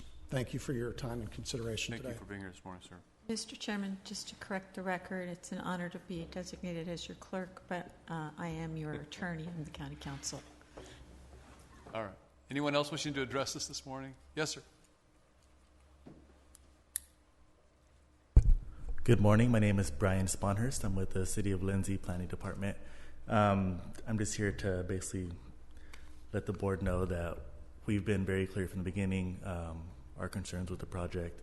I have a letter dating back to December 3rd, 2014 to start outdoor advertising, letting them know our concerns about the matter, and they have remained the same ever since. If the board has any questions, I'd be happy to answer them. But any questions by board members? No. Thank you, sir. Thank you. Anyone else wish to address us this morning? We'll close the public hearing and bring it back to the board for action. Mr. Chairman, it's unfortunate that the information wasn't provided to you earlier. We do apologize for that. I'd like to bring up the fact that we have signed MOUs with all the incorporated cities in the county. So this overlap may happen in other areas that you were looking at putting signs in. So I hope you take a look at that because it could save us a lot of time on both sides. So thank you for being here, and I move that we reject the appeal. Deny the appeal. I'll second that. We have a motion by Supervisor Sheeta, second by Supervisor Cox. Please cast your votes. And the votes are unanimous. Thank you. Take up our next public hearing, which is a request from Resource Management Agency to consider and approve placement of delinquent water service fees, delinquent penalties, and auditors collection charges for the Seville Water Company on the 2015-16 tax roll. Morning, Mr. Bond. Mr. Chair, Board, CAO, County Council, good morning. Mike Bond, RMA Public Work. There are 3 public hearings before your board regarding delinquent accounts for the county sewer and water systems. If I may, I would like to begin with a very brief summary of RMA's strategic management of these systems. There are short-term and long-term steps being taken that involve all 3 branches of RMA, and we're working very closely with the CAO's office, other county agencies, state agencies, and at the federal level, USDA. The collaboration with CAO has been virtually on a daily basis with Denise England, and I think we'd like to take this opportunity to invite Denise to manage more of our projects. But these are just a few of the steps that we're taking. We obviously want to continue to improve the quality of service to all of our sewer and water customers, and to continue to improve accounts receivable in particular. There are a number of major projects underway to provide more reliable water systems and eventually construct better systems for these communities.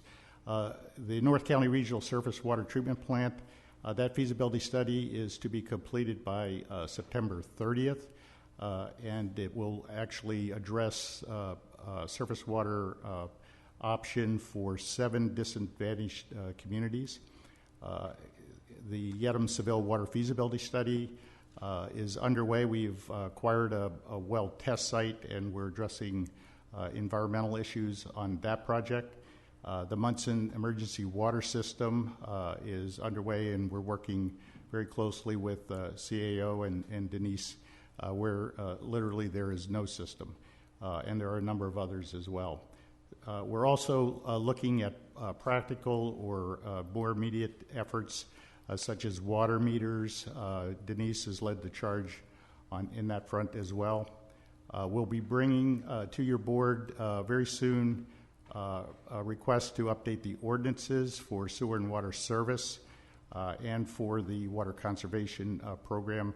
These would be based on the ordinance model that the Water Board is recommending. And a little farther out, we're looking at moving some of the accounts to billing on the tax rolls, as we currently do with El Rancho.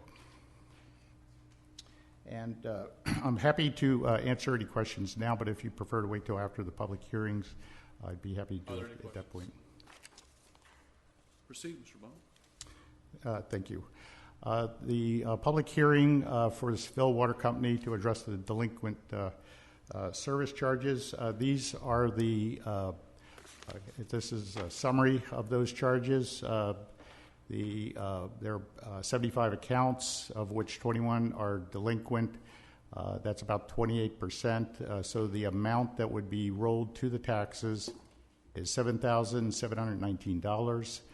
As a reference, for 2014, this time last year, those were 47%. So we've hopefully through some efforts by staff encouraged better payment on those accounts. And with that, we would request that your board hold the public hearing and adopt a resolution to place the delinquent service charges on the tax rolls and apply the auditor's collection charges, the assessor's charges, and any penalties. And with that, I'd be happy to answer any questions. Thank you. Since we have the numbers now, a question that I'd asked yesterday, and I want to thank Mr. Bond for getting back to me, our revolving fund or a revolving loan fund account now has a balance of negative $1.6 million of general fund money. The question I know you are still working on, and I think I've asked it several years, do we know how many of the properties have multiple years of these liens placed on top of them? Do we know are they being paid off annually when the property taxes are being paid? It doesn't look like it because that would be a positive number to the revolving loan fund balance, and it doesn't look like that's gone down. It continues to go up. I'm just being simple with my math here. People were paying those past fees with their property taxes that would come off the revolving loan fund balance. Correct. It is a dynamic thing. We're actually, the RMA admin staff on the fiscal side is doing that analysis. I think we'd like to get back to you on that. We'd like to go back to 2003, so it's a comprehensive look at that. But generally, there's a motivation with this published delinquent accounts in the paper, et cetera, and we see a lot being paid off hopefully by the end of this month. So the typical amount that just stays on the delinquent taxes is roughly $75,000 to $85,000. So it does go down, but it goes back up, so it's kind of dynamic. Thank you. That's it. All right. We'll open the public hearing at this time. Anyone wishing to address us on this is item number 4, pertaining to the Seville Water Company. Any public comment on that this morning? Seeing no one, we will close the public hearing and bring it back for action. Mr. Chair, I move for approval of this item. Second. Motion by Supervisor Vanderpool, second by Supervisor Ennis. Please cast your votes. Votes are unanimous. Item number 5.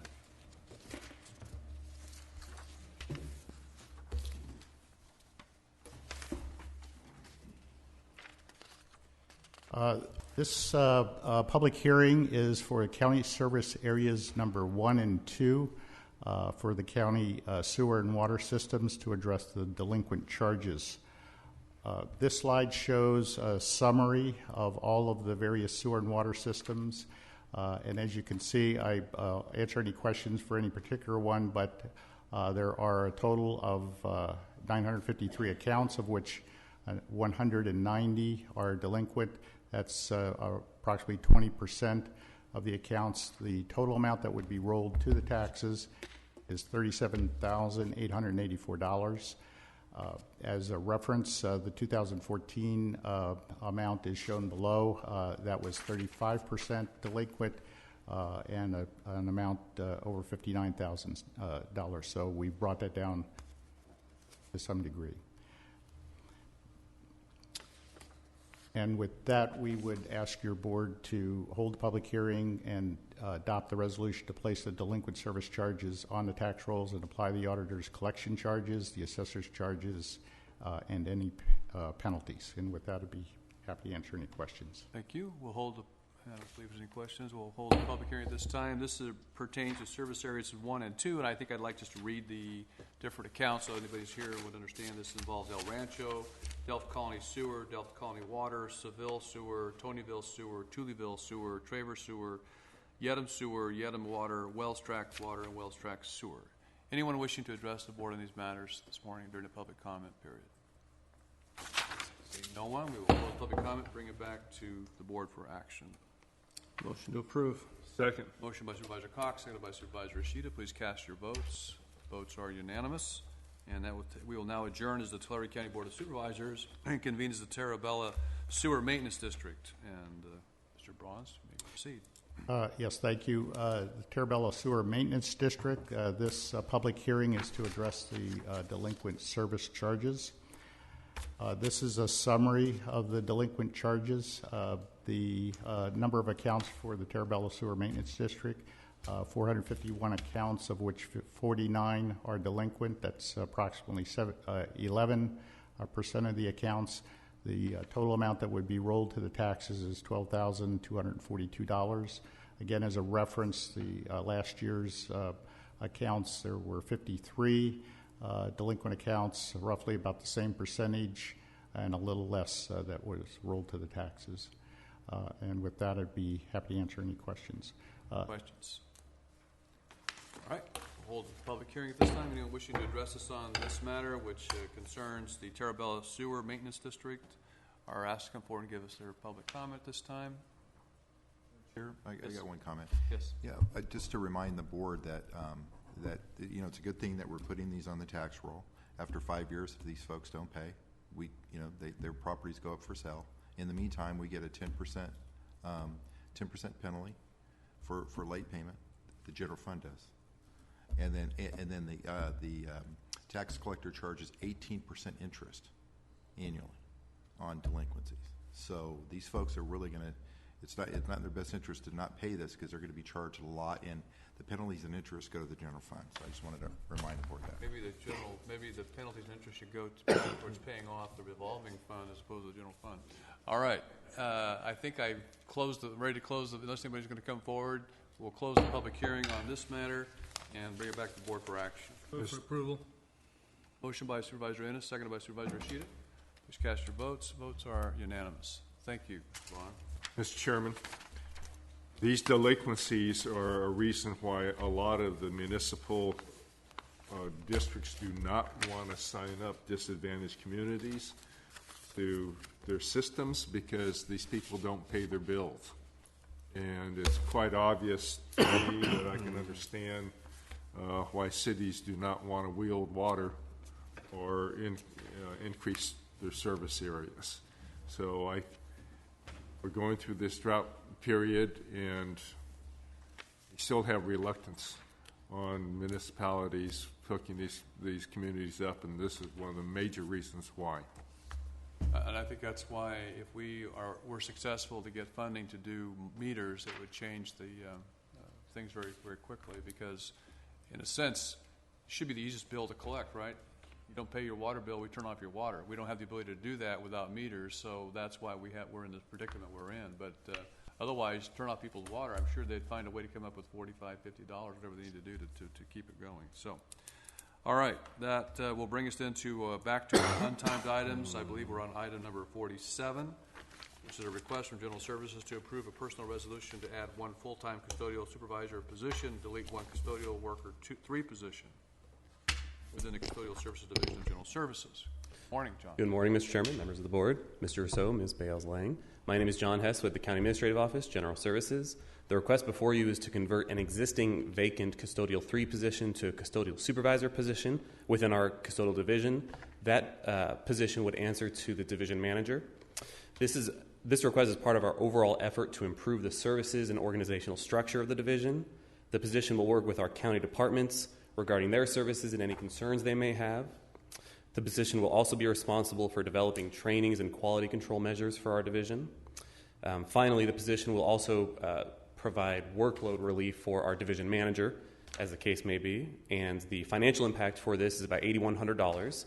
If approved this morning, we would recruit immediately, and with that, I'd be happy to answer any questions. Any questions by board members?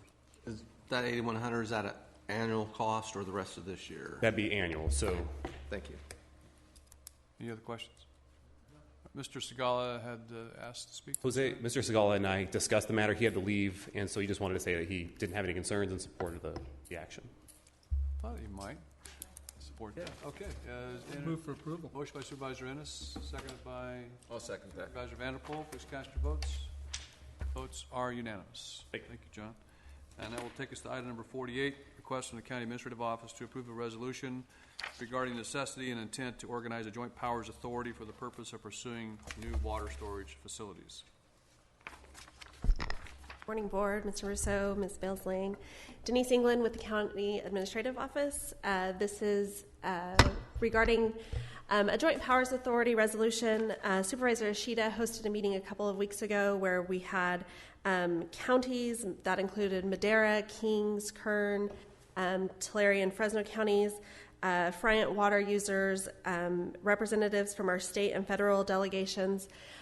Regarding Proposition 1, which was passed in November of 2014, that proposition committed $3.5 billion to storage, and the California Water Commission is in the process of creating guidelines of how they will award that storage funding. And this resolution that's part of your agenda package is what came out of that meeting. It sets forth a JPA, which would later, of course, come back for full consideration by your board. And I don't know if Supervisor Ishida had some comments regarding the resolution and the purpose. Okay.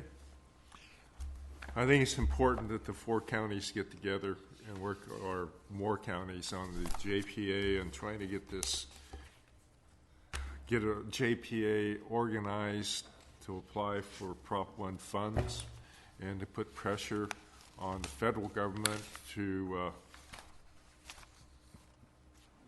finish the feasibility study and to authorize the building of Temperance Flat. But as I mentioned earlier, without the Friant water users to pay for the bulk of the matching funds that will be needed, a JPA of county government is not going to be able to swing the $1 billion it's going to take to build this dam. But it's a good start.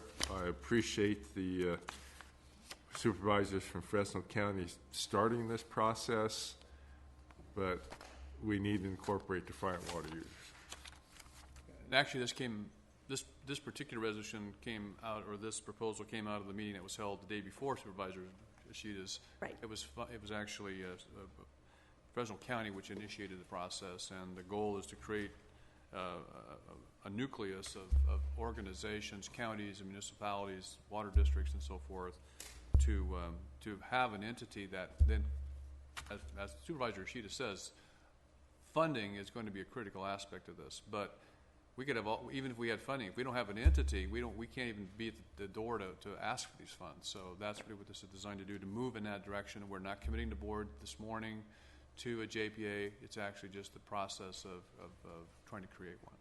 I think the most valuable part of what the county's actions is the fact that when we had the San Joaquin River settlement issue come up years ago, we were able to get all the counties in the valley, Board of Supervisors, to pass resolutions to support the recirculation of water so we didn't lose as much water through the settlement.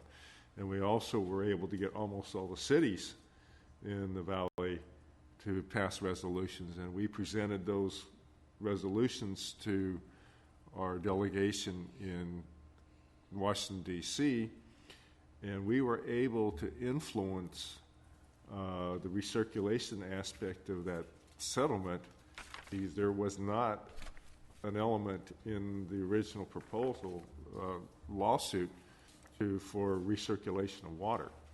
Even though we haven't been funded for any of those projects, but we can have a political impact upon what happens with Temperance Flat. And Mr. Chair, real quick, I'll just make the comment. I'm fully supportive of this resolution being passed and the move towards forming the JPA, because I do think that 5 counties standing together certainly is going to be respected and looked at more favorably by the state than just one county standing together, even if it is just Fresno or Tulare or Kern. But us all together as 5 counties have a lot more power, and we'll be getting a lot more recognition from the state, and I'm fully supportive of that. Well, the fact came out that, like, San Joaquin County has a vested interest in Temperance Flat for flood issues. Yeah. So it's basically all 8 counties in the valley, including the Delta counties, which we received support from on passing Proposition 1 that included Temperance Flat. But, hopefully they will join on to this effort right now, in addition to the 5 that are already The plan here. was to create a nucleus and then to be inclusive, but we need to get started. Yeah. Because we feel like we're behind the folks up in the northern part of the Sacramento County area for Sykes Reservoir are way ahead of us. Part of it is because it's much simpler there. There's a lot fewer players, and they have been at the commission meetings, and there was a concern expressed by our own Assembly Member Perea that where is Temperance Flat? There's no organization. There's no one's appearing at these meetings. And so the commission takes note of that, and we've got to be at the table. And I recommend that Supervisor Ishida be the representative of Tulare County at all these meetings in Sacramento. Mr. Rousseau. I need an alternate. Yeah, Gene Rousseau, CAO. Denise, you and I talked this morning, and I don't remember the full conversation like I should, but Thanks. now, my understanding, Fresno County did not pass the resolution. Fresno County did not pass the full resolution. However, they were supportive of moving forward with something to go after the Prop 1 funds. Madera and Kings County have both passed. Kern County, I forwarded over our resolution, and so they'll be considering it soon. It may be too, because the resolution for Fresno County is a little different than the ones for the other supporting counties, in that they had action items. They were actually instructing county staff to do certain things, as opposed to we were just ours is about a coordination or a cooperative approach. And that may have been some of their concerns. Their resolution was more that they would be the lead county, and so they were looking at it to perhaps they were going to have to front more of the cost. Yeah. Right. Okay. Any further discussion? No. Move approval. Motion by Supervisor Ishida, seconded by Supervisor Vanderpool. Please cast your votes. Votes are unanimous. Thank you. And now we will go to item number 49, a request from Resource Management Agency based upon the findings set forth in attached Exhibit A, to deny the appeal filed by Houston Wells of Glen Wells Construction Company and affirm the Planning Commission's approval of special use permit PSP 14-041. Morning again, Mr. Wash. Good morning, Chairman.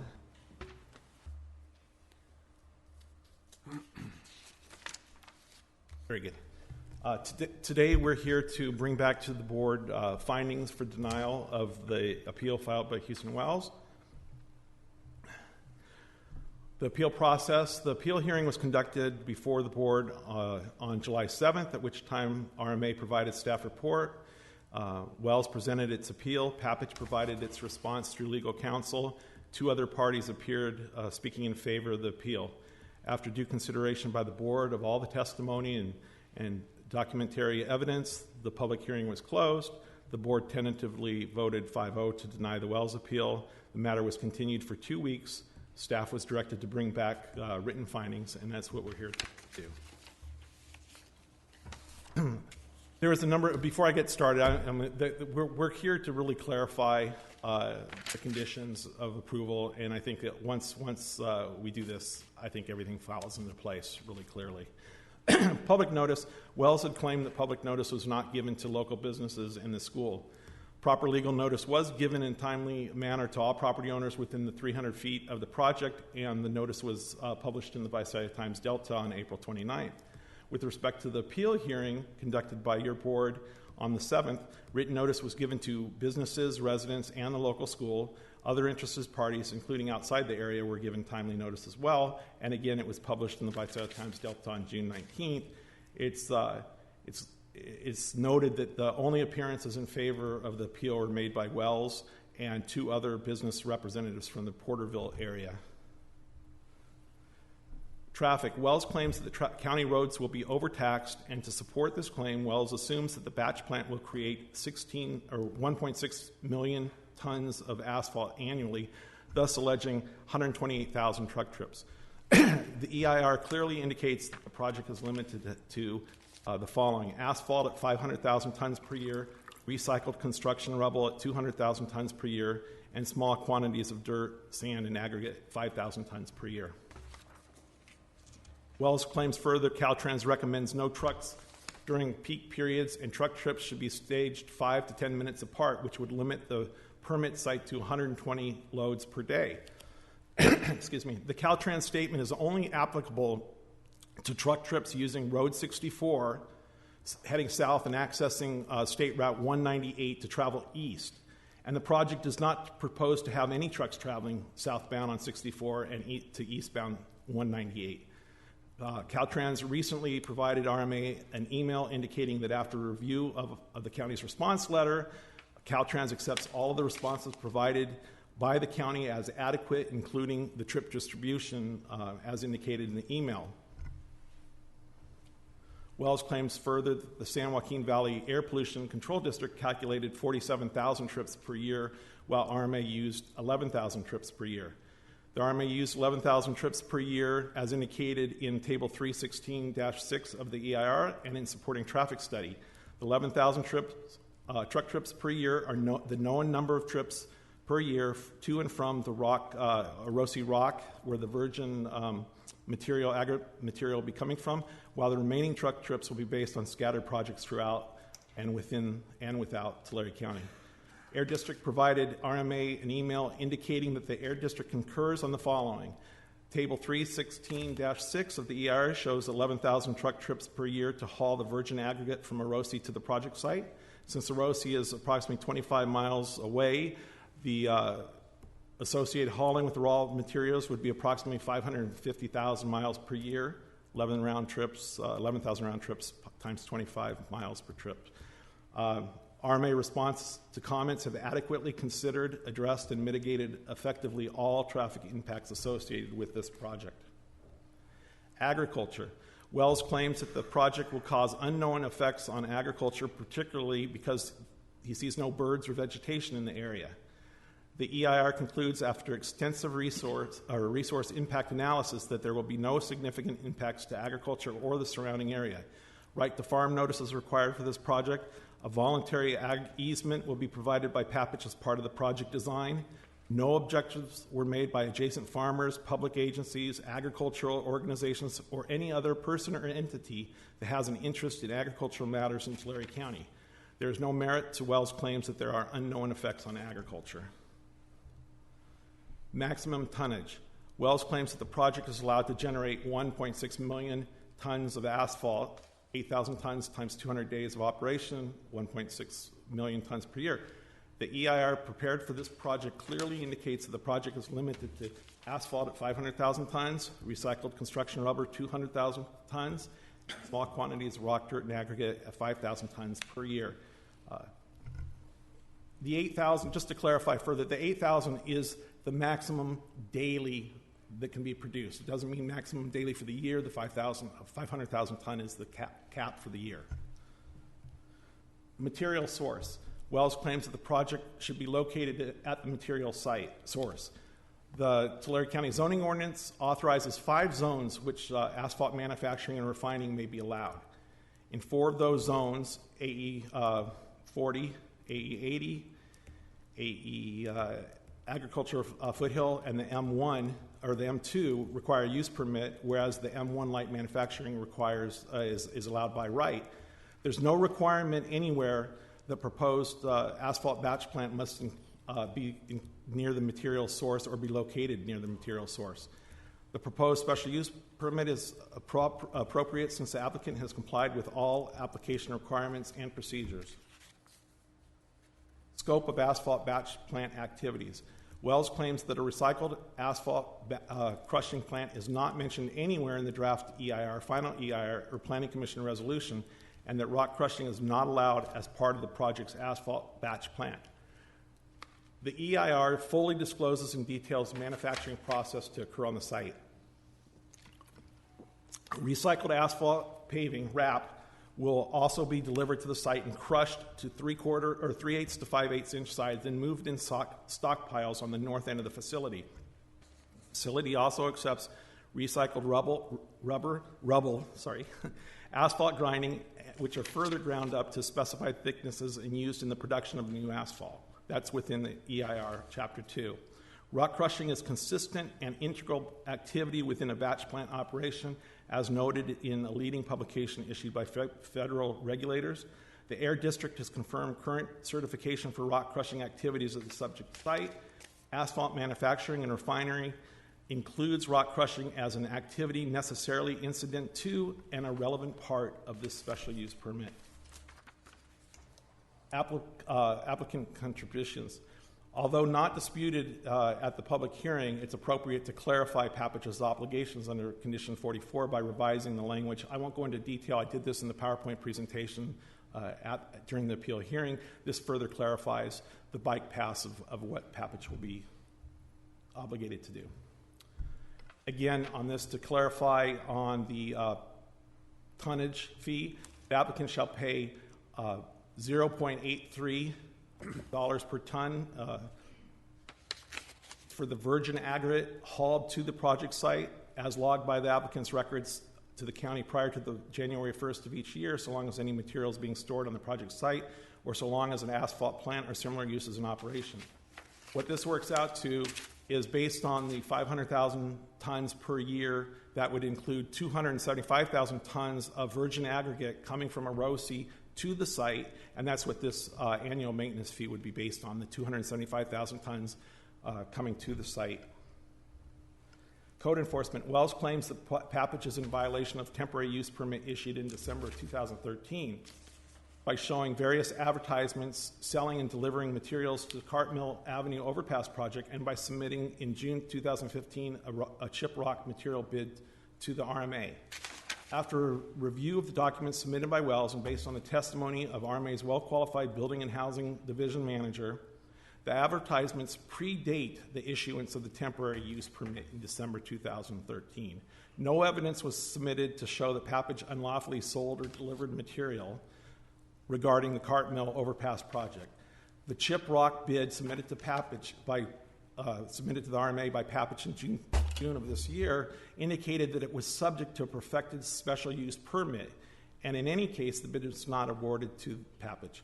Accordingly, based on substantial evidence, the board would conclude that Papage is not in violation of the temporary use permit nor any other law, and as such, no code enforcement action is warranted at this time against Papage. Monitoring and inspections. Wells and others claim that there must be enforcement and consequences if violations of the permit and conditions are committed by Papage.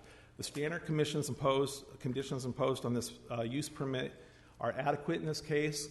Condition number 8, Planning Commission review. 11, compliance and reporting monitoring schedule. And 12, the mitigation monitoring and reporting plan. Although there have been alleged violations, there is no evidence to support such violations of temporary use permit at this time.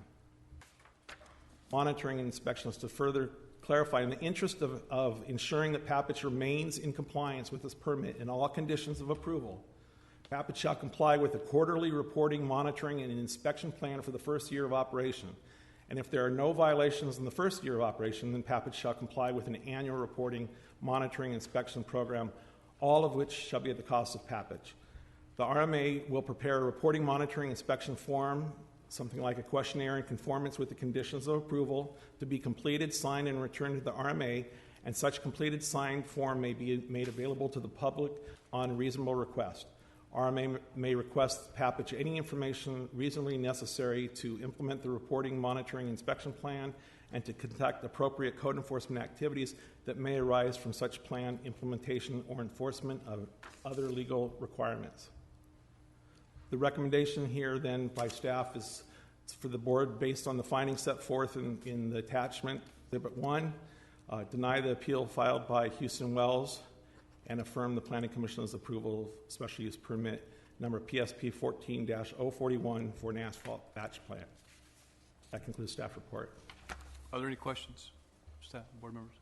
I did have one question, and it was about the monitoring plan that you covered at the very end. Is this a new plan, or is this something that has been in existence prior to this appeal? We're taking one step further, and this is something that we'll be implementing throughout RMA. Okay. Taking the compliance and monitoring a step further than we have in the past. I just want to make sure that the original applicant, Papich, knows about that. They're well aware of everything, and they're here to speak to it if they have questions or concerns. Great, thank you. All right. This is not a public hearing, but you certainly allow public comment. I see Mr. Wells is present. Like to make a comment, Mr. Wells?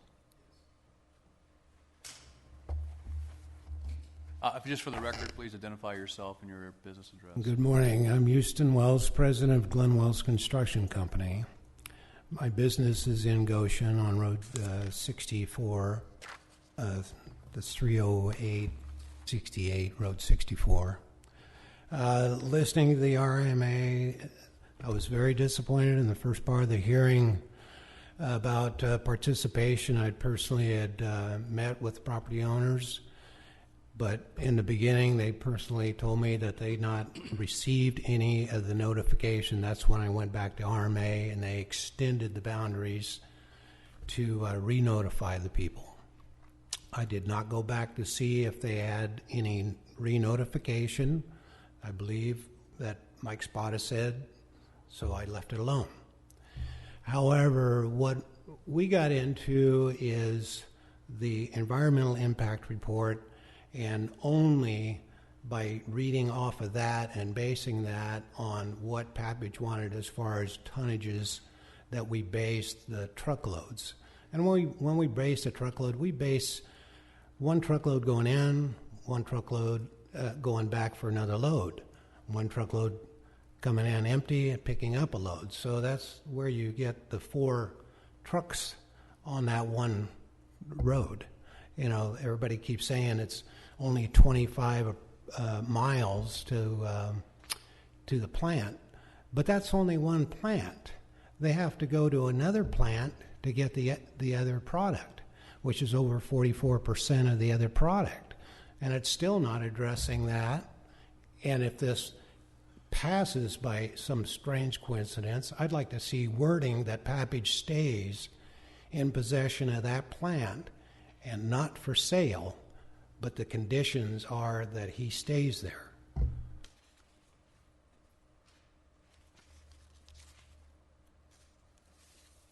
The other thing I'd like to bring to your attention is the things that they felt that we did not address, that they were not in violation, even though they received bids in RMA's office about the materials, not only the chip rock, but the asphalt and the other materials, and clearly that was an intent. They may not have got the job, but they filled out the application for the bid.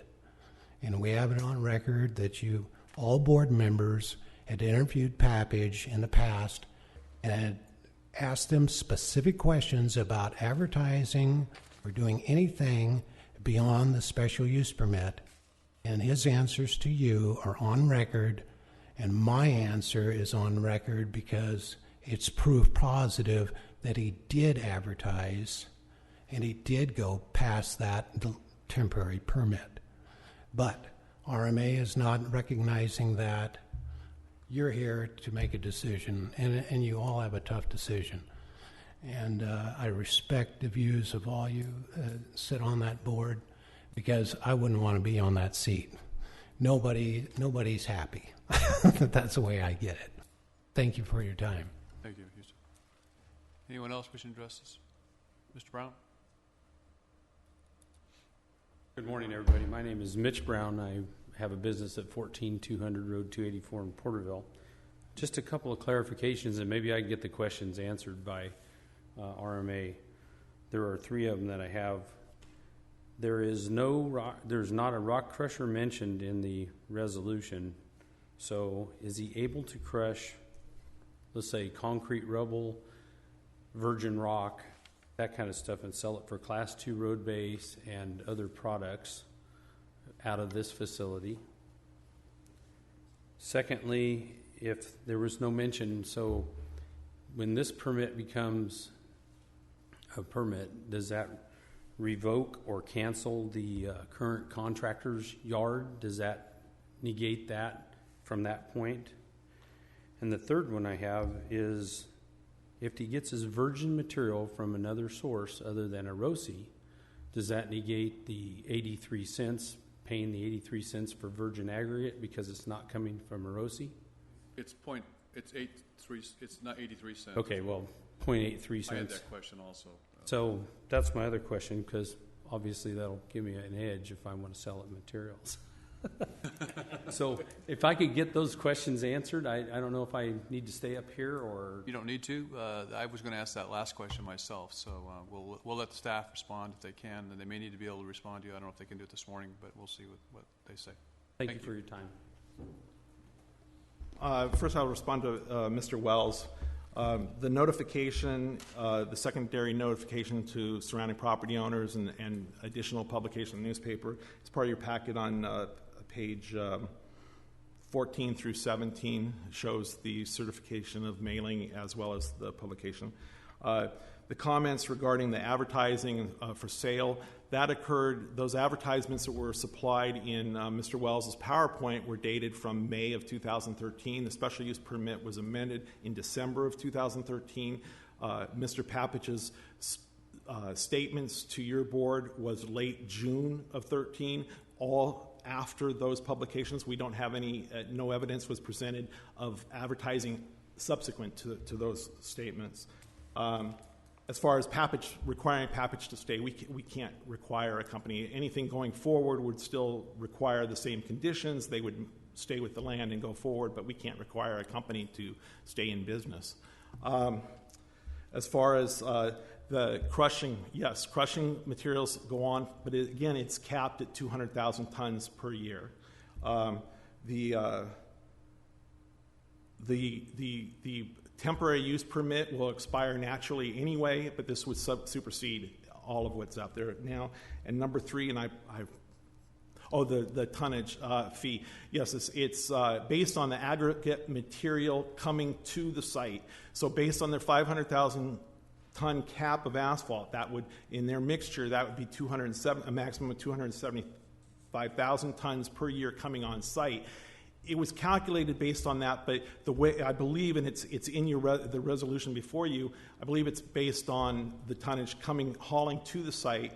Therefore, if their material source changed, I believe it would still be on the tonnage coming to the site. So that was my question. So they're going to pay 0.083 cents per ton for all virgin material coming from whatever source. I believe so.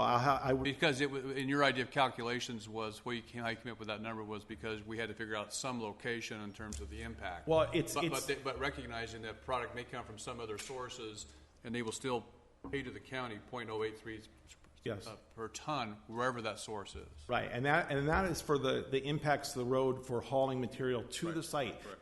The impact and what Papich is doing for the Road 64, building that out, is in relationship to material leaving the site. And I'll ask this question: let's say that the material in Erosi plays out, or they start receiving more material from someplace else than what was anticipated.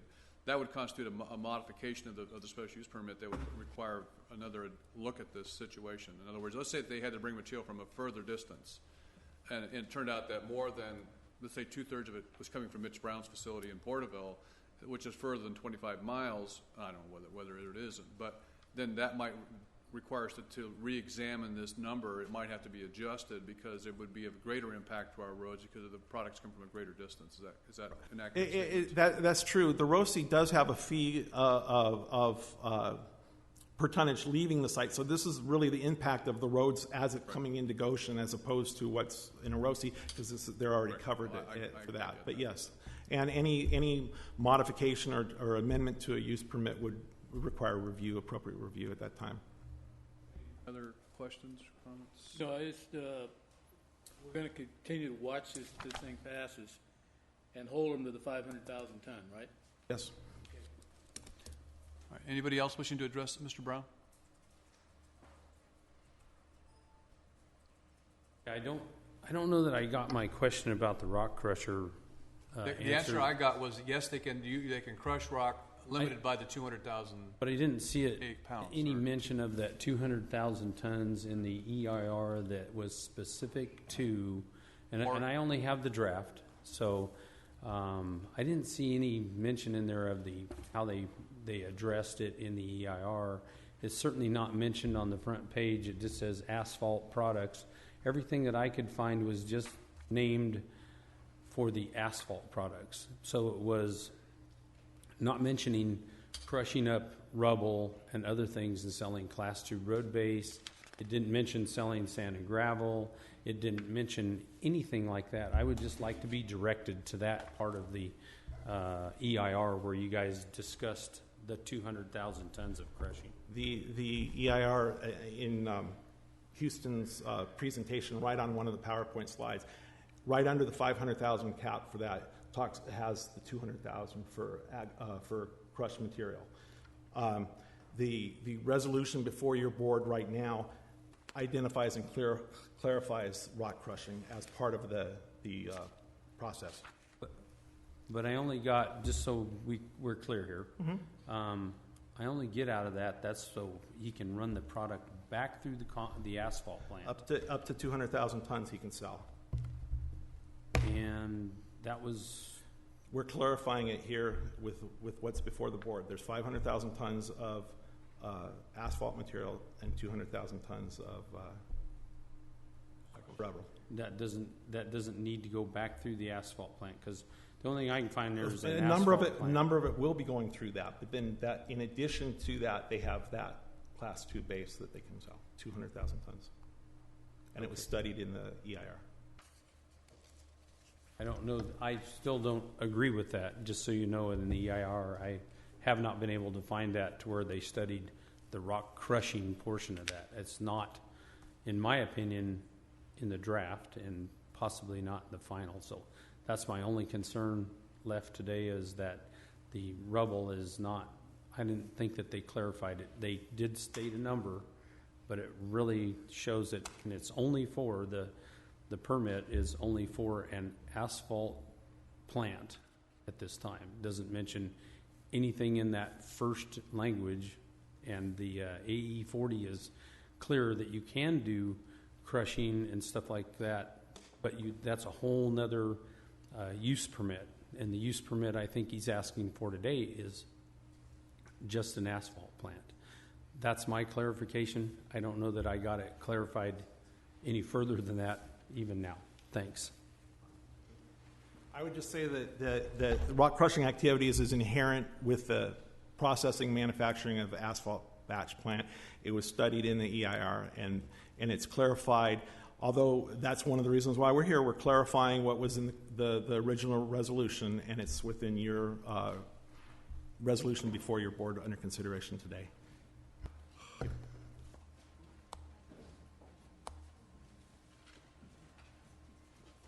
Morning. A little more math here. Sammy Dewson from Porterville Rock and Recycle, 14200 Road 284 in Porterville. Dewson is D-U-Y-S-E-N. On page 5 of this report to you, it states, 3 under traffic, it states, project is limited to asphalt at 500,000 tons per year, recycled construction rubble at 200,000 tons per year, and small quantities of dirt, sand, and aggregate at 5,000 tons a year. They state that 11,000 loads will be coming from Erosi aggregate. That equals 275,000 tons of virgin aggregate coming in. So to make that 500,000 tons of asphalt, they need another 225,000 tons of material, right? So that must be this other 200,000 tons per year of the rubble. Not necessarily. No, so it's not covered anywhere though. See, to make that 500,000 tons of asphalt, you need those 11,000 loads, which is 275,000 tons, but you also need 225,000 tons of something else, or say 200,000 tons of something else, besides the oil, 5% oil. So those other 225,000 tons are either going to be part of this 200,000 tons per year of the rubble they're going to grind that up to go in the asphalt, then they're not going to be able to sell it. If they're limited to that 200,000 tons, then they've got to be limited to it. So, or they're going to be we know that they've brought sand in from other locations to mix to make the asphalt right now. It's not mentioned anywhere in the EIR of sand coming in from any location. So in order to make this mix work, it's like a big pot where you cook all your things, and you got to have a little bit of this and a little bit of this and a little bit of this. But for 500,000 tons, they're only taking into consideration that 275,000 tons of virgin rock. So I don't know if the rest is going to appear from thin air by a magic wand or what, but it has not taken into consideration that other material. And again, if you go back, I'd like to reiterate again, the front of that resolution, regardless of what it says in the EIR, and I know the EIR is part of the resolution, however, when somebody goes to monitor that, they're not going to read that 600-page EIR. They're going to go to that resolution that's about 15 pages that was passed by the Planning Commission, right? And in that resolution, it doesn't state anything about this tonnage. It doesn't state, and all it says is that they can sell asphalt products only. It doesn't say anything about rock, Class 2 ag base, or anything else. It says asphalt only, and that's what I want to reiterate. Thank you.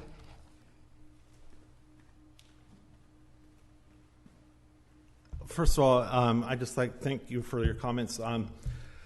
The resolution before you today will be the lead resolution over this, so she's concerned that someone will look at that and not yours will be the top resolution clarifying. Secondly, yes, we're only talking about 11,000 truck trips concerning the ROSI, the 200.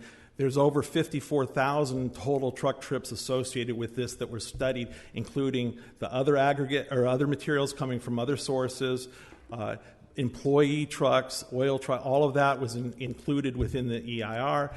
We were specifically talking about the truck trips with the aggregate back and forth from ROSI. That's where the 11,000 comes from. 0.83 cents, whatever right. the aggregate, whatever that virgin material coming in from whatever the source. Absolutely. Thank you. Any other comments? All right. Bring it back to the board for action. Mr. Chair, I appreciate Mr. Wells' understanding that it is difficult to sit in these chairs up here at times. I make the motion to approve staff recommendation. Okay.